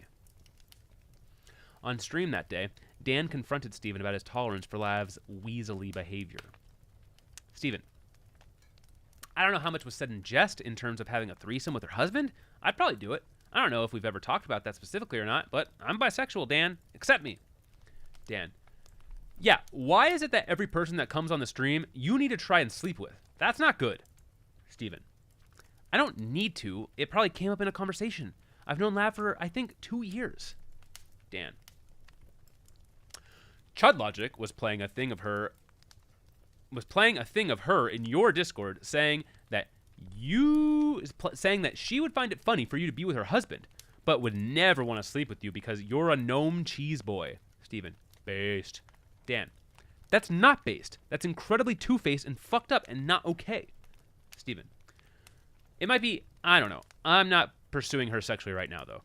Dan, no, that's not it. It's just the fucking weaselly fucking, I don't know. It just pisses me off. Steven, if it was somebody that I was going after sexually and they were kind of leading me on, but then they were showing up on my stream and shit, I think I would get irritated because it's like, wait a second.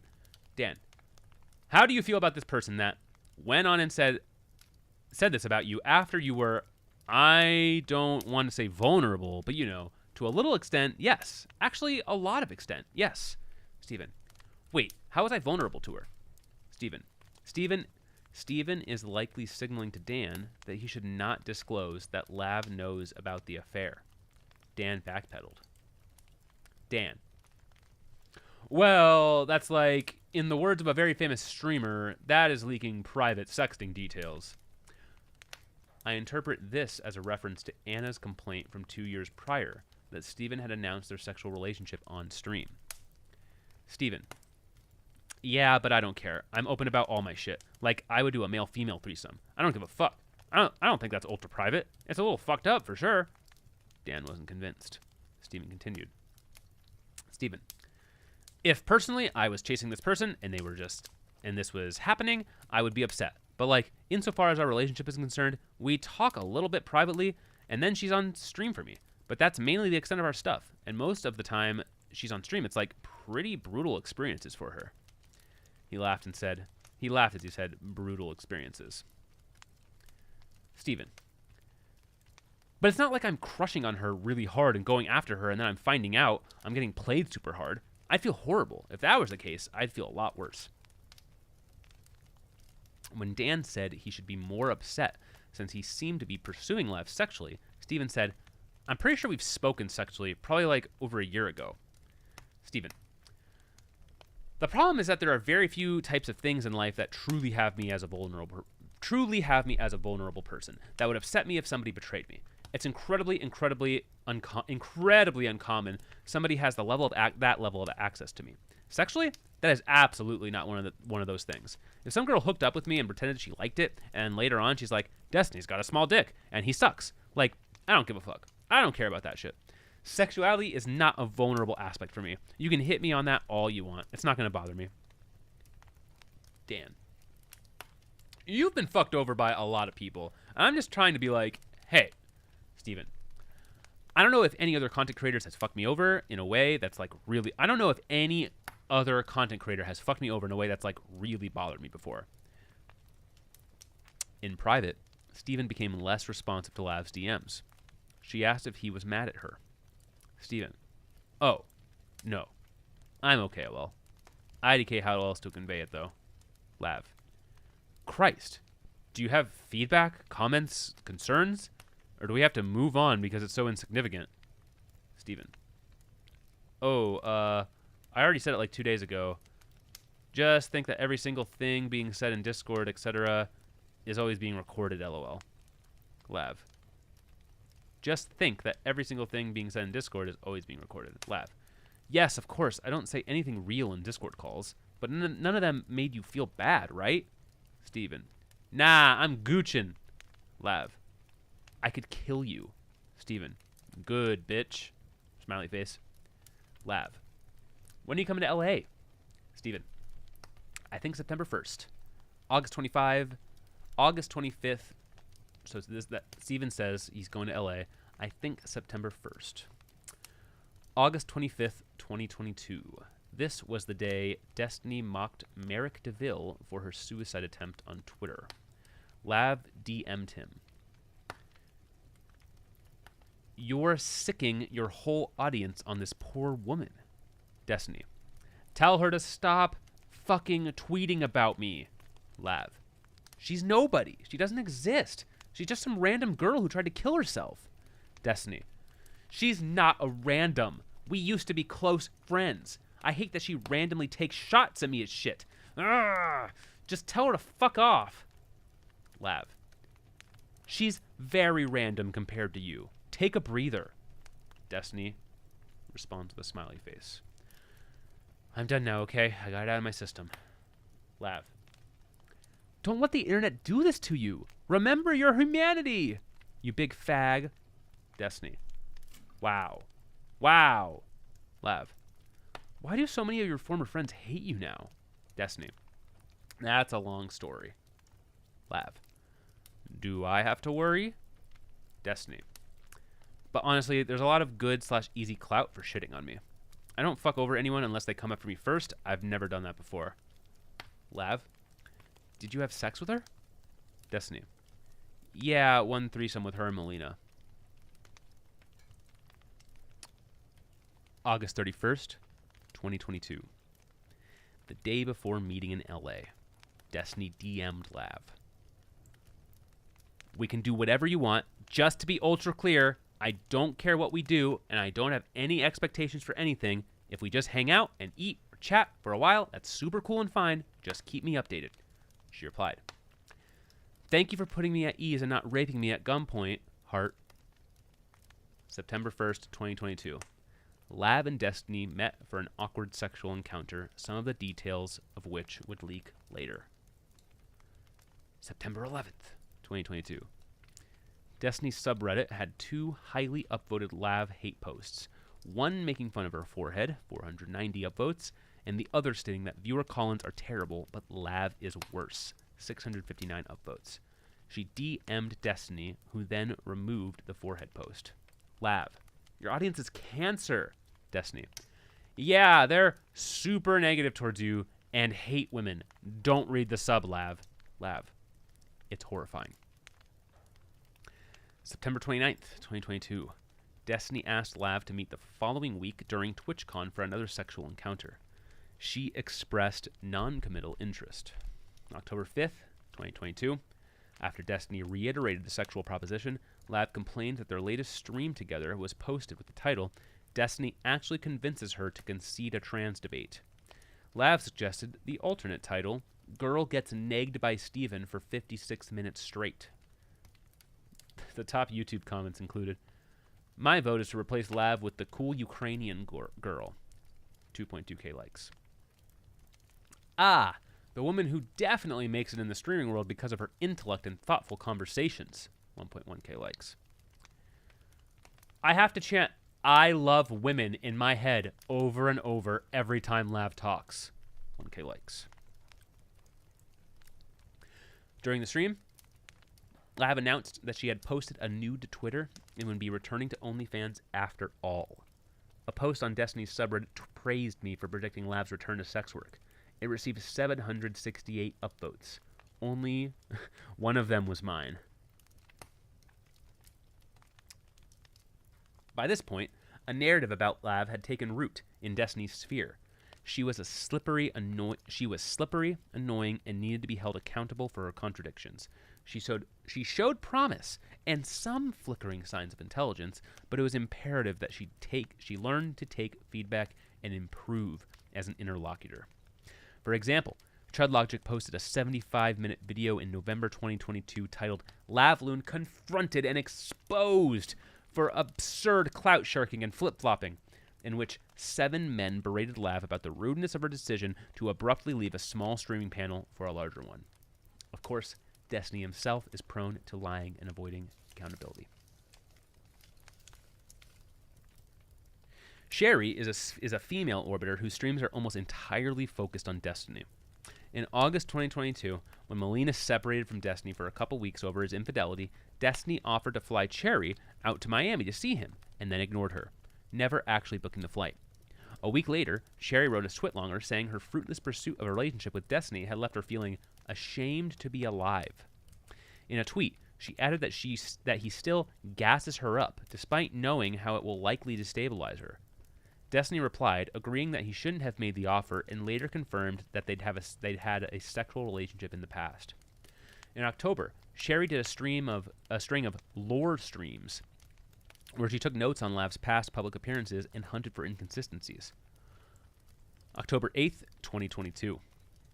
From San Diego, Destiny DM'd Lav to ask if she was coming down to see him. Lav: I'm like having a mental health moment though, so I don't know. Destiny: what's going on? Lav: Sherry's doing like note-taking on all my convos, and I tuned in because I was surprised, and I thought the unhinged bitch thing was a bit, but it's fully not. Destiny: oh yeah, well, damn. Don't take anything she says personally, lol. Lav: she's being super personal. It's very weird. Waiting for the twitlonger about me next. Some conversation. I was in a weird place already, but tuning into that stream made it like 10x worse. Some conversation. I nuked my YouTube, and I'm deciding if I want to stream. I'm going to hide. Destiny suggested she write down the names of people she cares about and try to remember that no one else's opinion matters. Hours later, he asked if she was coming down to San Diego. Lav: I'm in a blanket watching movies. Have fun with your nerd friends. October 13th, 2022. So the last one was October 8th. And then 5 days later, October 13th, 2022. Destiny: are you awake? 'Cause Sherry is. Lav: LOL, ... Is she on? Destiny: yeah, she is. She's ready to go. Lav: I'm coming. Destiny: okay, we're waiting.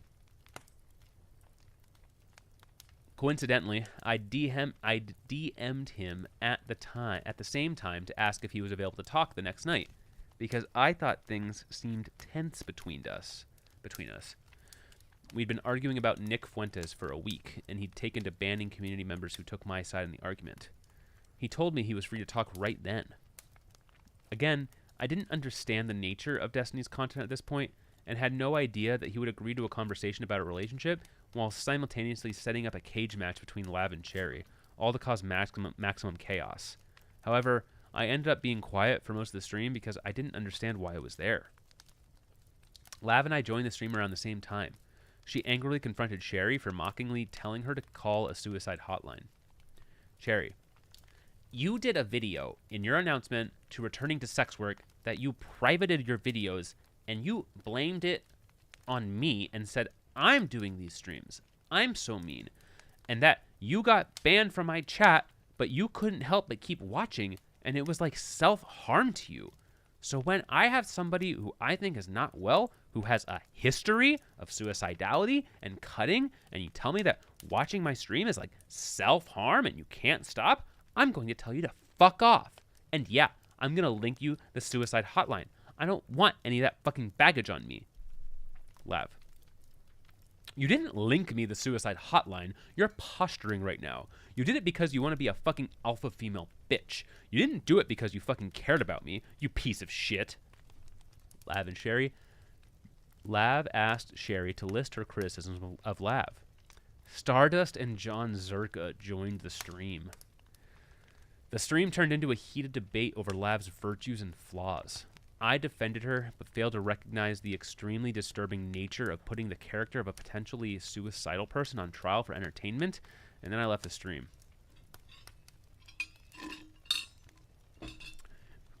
Oh. Cherry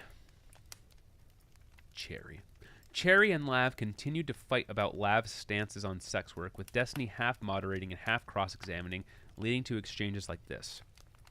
Destiny: Okay, so you're not going to post any nude photographs of yourself just meant to be enjoyed. It's going to be all educational stuff. Lav. Well, people can jack off to those. Like, people are going to jack off to those. Steven. That's not what I asked. I asked, I don't know what you're talking about. What I'm asking is, are you not going to post any random nudes or naked stuff? You're only going to post educational stuff? Lav.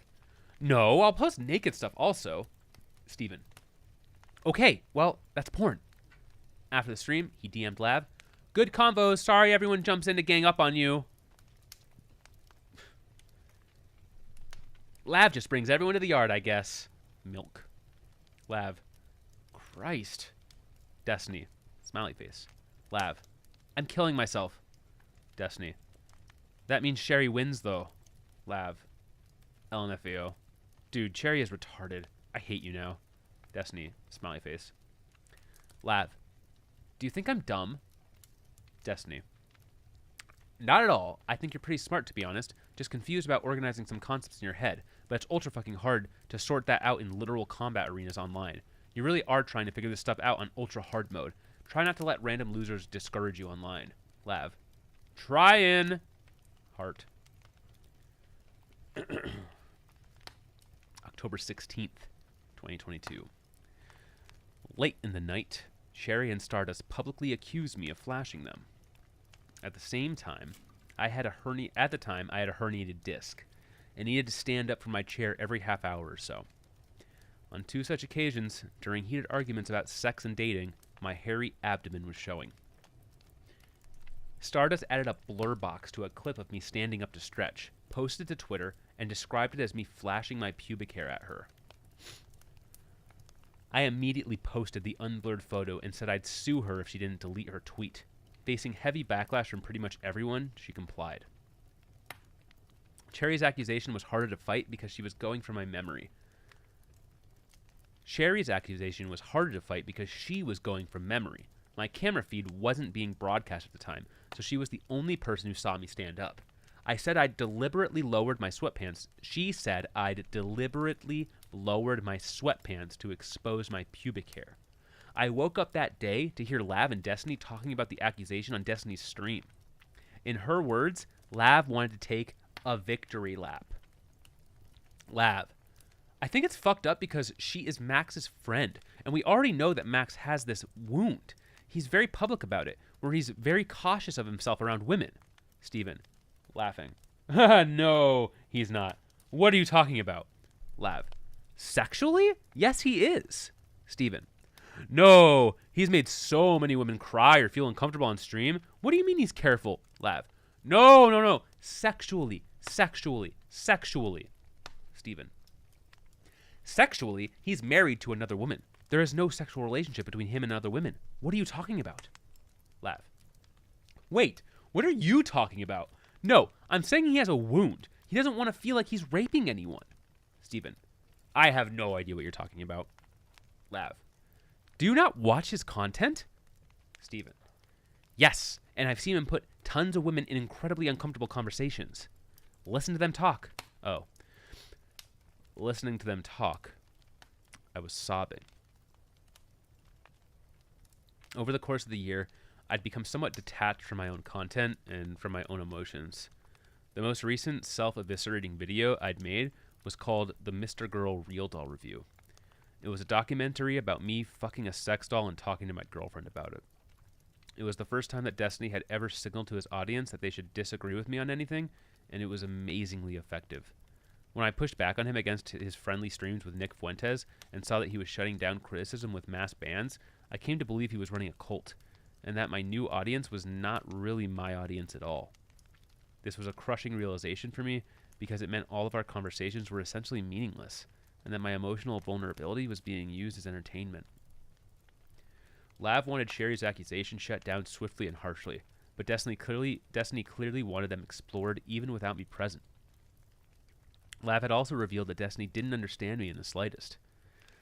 I also realized that I had grown to love her, and that I should have been mentoring her instead of shutting her out. By allowing Lav to slam Sherry over her accusation, Destiny had set up a face-off between us. Now Sherry would look like a falsely accusing woman, one of the worst things to be in the eyes of Destiny's community, where I would look like a sexual harasser. I was furious that not only was he exploiting my situation, he didn't even DM me or wait until I could be available to represent myself. Cherry joined the stream saying, "I heard I was getting dragged." She proceeded to defend herself in the only way she could, by attacking me. I joined the stream soon after, beginning with, "Ladies and gentlemen, the court calls Max Carson to the witness stand." I was terrified. Cherry was furious at me, hated Lav, and was in love with Destiny, who was pointedly not going to bat for me. Her accusation relied solely on her memory, and while calling her a vindictive liar might have been the safest move for me, it also goes against everything I believe in. Standing up on camera, wearing the same clothes as I was when I was supposedly flashing her, I asked her to walk me through the timeline of events and explain why she thought I'd do that. I stood up in front of my camera, humiliated and frightened, and talked about how my love handles and loose and long torso can make it appear as though my pants are lower than they actually are. The other streamers on the call, Zerka and Irrelevant, seemed to find this compelling. Likely fearing a dogpile against herself, Cherry interrupted me repeatedly, so I asked Destiny to moderate. When Zerka, who does not like me, prompted Destiny to shut down the fake cancellation attempt, Destiny said, "I'm letting these two sort it out. I'm not jumping down anybody's throat. Yeah, I've already given my opinion on it earlier." I said, "We've hit a dead end. The dead end is that there's no recording, and all we have is Cherry's testimony. I don't even have a counter testimony. I don't remember what I did." We all watched the section of the video where I supposedly flashed her. I was not visible, but we could see Cherry's reaction, which did not indicate she was being flashed. Lav took the opportunity to attack, but I stopped her, saying, "You're very, very passionate and very feisty. This is actually kind of an important moment in my life right now, so I just want to let Cherry finish what she's saying." Cherry said, "I think if you did pull them down, I would have said it in your VOD, and I think I'm getting confused and making incorrect statements." Fighting back a sobbing breakdown, which I knew was coming, I replied, "Okay, I understand, and I believe you that you're confused. I believe you this is not intentional." Zerka, "Cherry's a liar. She'd even doubled down." Me, "I swear on my life, I believe you. I don't think you're lying. I don't think you're being malicious. Something made you uncomfortable. Obviously, either me standing up, my body, the conversation, something about what I did made you uncomfortable. That much is clear." Lycan, one of Steven's mods, muted Lav and chastised her, and Steven indirectly, for not taking the conversation seriously. He said he would continue to mute anyone who wouldn't grow the fuck up, and said Steven could fire him if he objected. I was grateful. He paved the way for Cherry and I to reach an understanding I was grateful. He paved the way for Cherry and I to reach an understanding that our previous conversation had made her uncomfortable, and that it made sense that she would read malintent in my actions, but that she'd probably been mistaken. I asked Steven, as the writer of history, what happened here. He said, "It seemed like you were adjusting your pants. That's what I saw. I didn't see anything more than that. I wouldn't assume there's any, malintent or anything, but I wouldn't see enough to convince me of that. Do you need more than that, or do I need to be more clear? I don't think you're intentionally trying to creep anybody out." Lycan unmuzzled Lav. Lav, "I think it sucks so bad, Steven, that you have not come to Max's aid at all. I think that you knew." Steven, "Careful, hold on. If you want to be..." Lav, "We just saw Cherry fucking lie about it. She did not concede. She doubled down on it." Steven, "You're assuming..." Hold on. Lav, No. Let me finish, okay? Max cannot defend himself right now, because if he does, he looks really bad. So he needs you. He needs you to create a narrative. Or not create a narrative, but to tell the general public that he is not a creepy antisocial rapist. But you will not do it for some reason. I tried to interject, but Steven told me to shut the fuck up. Steven, Lav, you just made the exact same fucking mistake that Sherry did. Sherry saw an action. She assumed a state of mind. Don't ever fucking roll your eyes at me like that. I swear to God. I ever see you do that again. Lav. Or what? Steven. Stop. So Sherry's huge fuck up here was that she assumed a state of mind, or she assumed an intention that probably wasn't there. And I did say that unequivocally. I said that in clear terms. I think most people would understand. I don't think Max did anything weird or creepy. I think it was probably dumb to tweet it out. I've already said this, okay? Your problem, Lav, is you are assuming that Sherry is just fucking lying. Okay? Now it could be, Lav, she did just lie. Steven. Saying something that is not true is not the same as lying. Do you understand that? Lav. No, I don't. Me. He's saying that she was confused. Steven. No, stop, okay? A lie implies intent, okay? If I tell you I'm going to be home by 5, Lav. No. Steven. Yes, it does, you dumb bitch. Okay, if I tell you I'm going to be home by 5 p.m. today, and I run late from work, and I get home at like 5:20, I didn't fucking lie to you. It might not be true. Lav. First of all, don't talk to me like that. Don't call me a dumb bitch. Steven. Stop. You're actually triggering the fuck out of me. Holy shit, stop. There's a difference between a lie and being wrong about something, okay? It could totally be the case.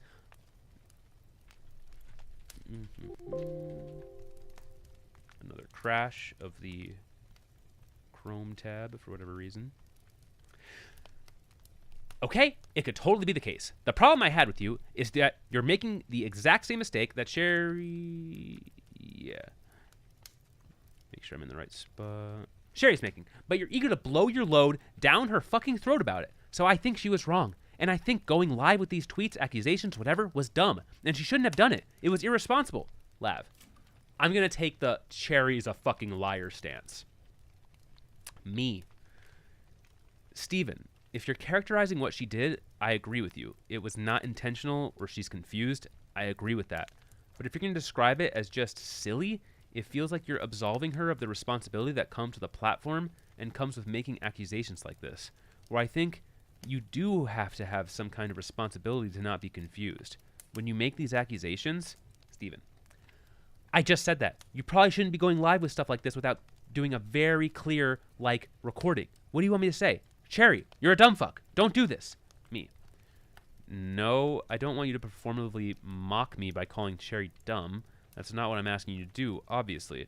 I'm saying that when a baseless and unfounded accusation, or a silly accusation, can ruin someone's life, I feel like you calling it silly at that point is kind of absolving her of all responsibility. Steven. The reason why I think this is silly is because none of this is ruining anybody's life. I don't think anybody's going to remember this in 2 days. Lav. People are waiting for Max to fuck up. Do you think people aren't waiting for Max to fuck up even a little bit? Steven. Not as much as you're waiting for Sherry to fuck up. You literally told me you were coming on stream to do a victory lap. Lav. You're scared to go too hard on her because she already wrote a fucking twitlonger about you. This is a pattern that Cherry has. Steven. Cherry can write as many twitlongers about me as she wants. I don't care. I am not scared of any of you crazy fucking women writing any twitlongers about me because I'm above it all. But you're also ready for Cherry to fuck up, so everybody's making way too extreme statements. Me. But I'm not making too extreme statements though, right? Steven. Shouting. No! Your statements, Max, are annoyingly fucking reserved. And I understand why. You should be going way harder. But obviously you're worried about it looking bad. But yeah, you should be pushing way harder. You shouldn't be like, Sherry, is there anything that you would want to rephrase? What you should say is, Sherry, why the fuck are you implying that I was fucking sexually harassing you? I left the stream in a mess. The truce with Cherry didn't last long. All of the orbiters made sure to publicly attack me once I learned. Restart. The truce with Cherry didn't last long. All of the orbiters made sure to publicly attack me once they learned I was writing this piece. When I DM'd her asking for an interview, she said, fuck off. During the stream, Steven and Lav had the following conversation over DMs.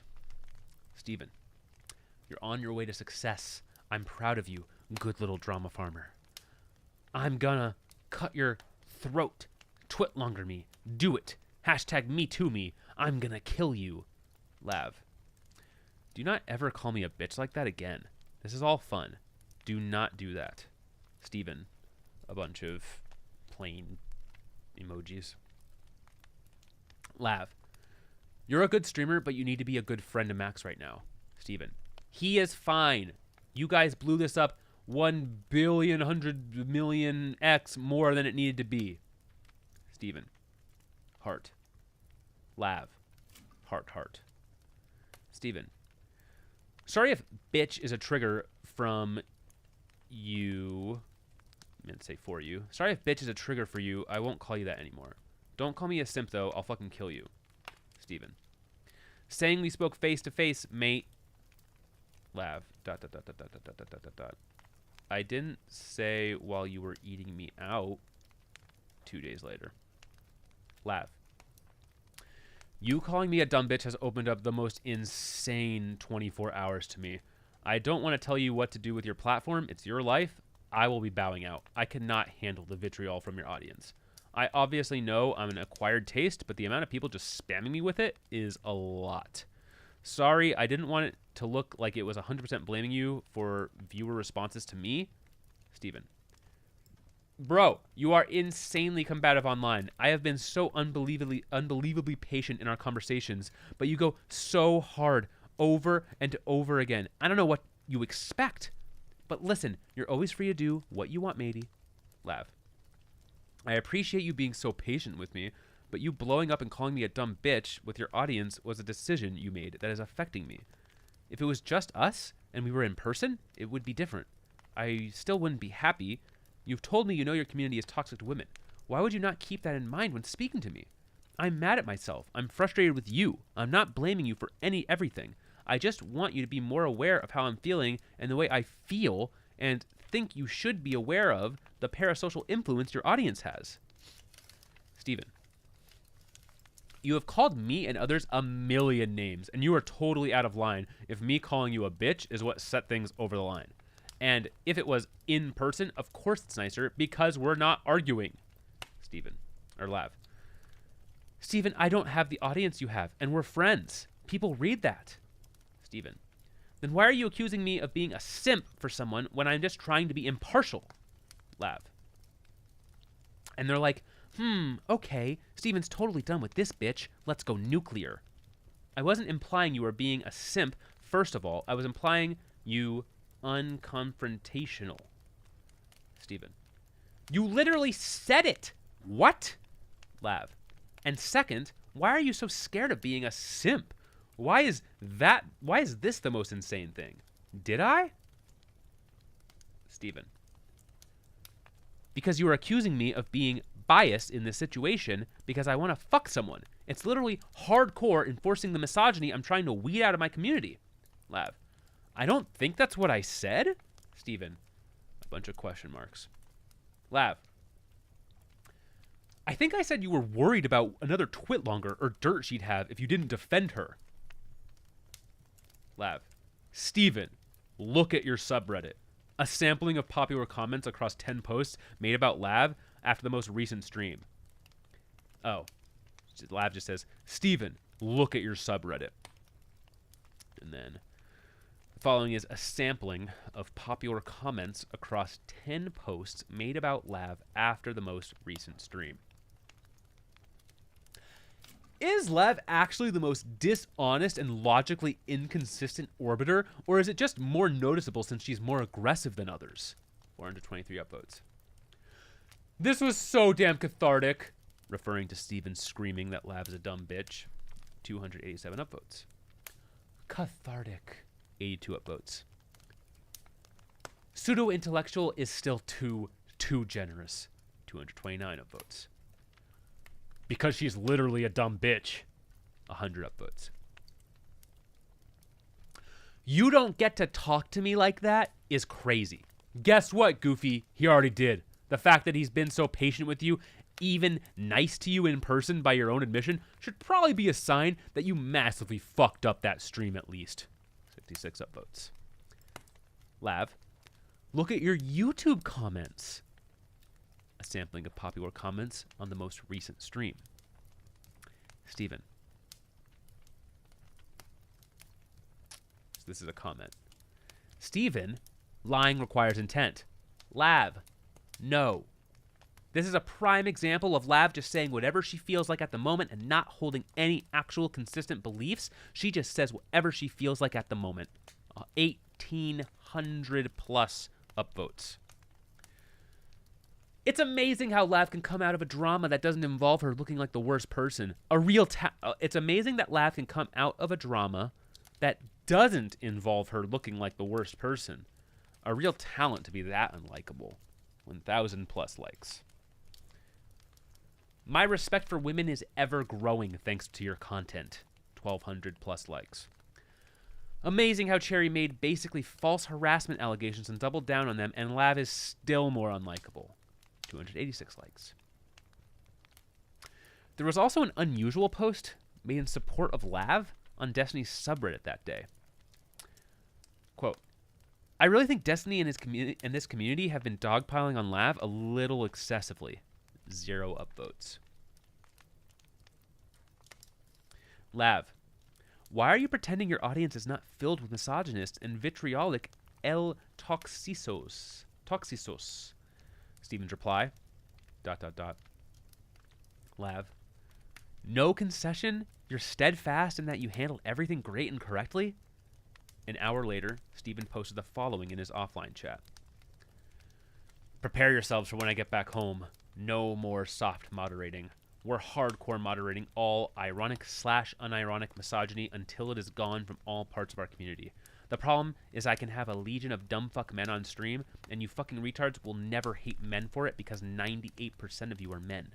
But every time it's a woman acting like a dumbfuck, it's incel factory. She is making me hate all women. How can I not hate women after this? OMG. Late that night, Lav reacted to Destiny's new decree by jokingly DMing him. Lav, okay, come over. I'm wet. Steven, none of my recent changes have anything to do with you. Lav, okay, I don't know if you have any other shit going on or you just like being fired up. This is a nothing argument. I had a moment the other day. I'm not mad. I hope you're not mad because I haven't given you a reason to be. Steven, I get extremely fucking triggered when I'm getting shit on from both sides, so eventually it just makes me completely disconnect from the issue and I stop caring because it's absolutely not worth it. Lav, I totally get that. Sorry for adding to it. Hope you're well otherwise. Take care of yourself.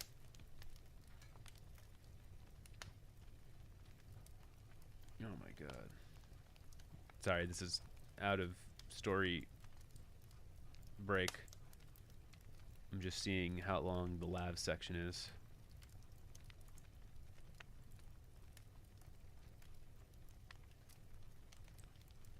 Whoa.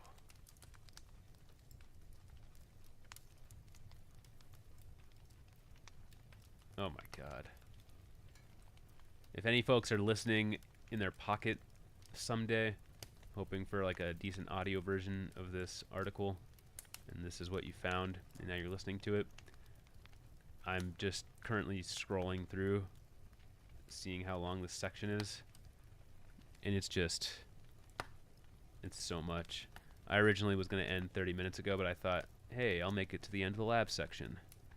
But, there's just no possible way that happens. So, I apologize if anyone has been reading along, finding this fun, engaging broadcast.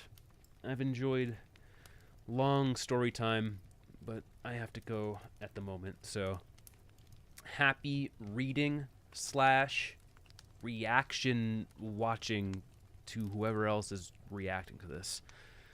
I found it a fun exercise of doing a sort of radio drama, but I have to go. Man, it's super long. Man, are there even other sections? Okay, he gets like him and Fuentes. Man. All right, I'm gonna try to read the rest of this. I don't know if I'll do it on stream. I wanted to do this just as a, I don't know, experiment. It was fun.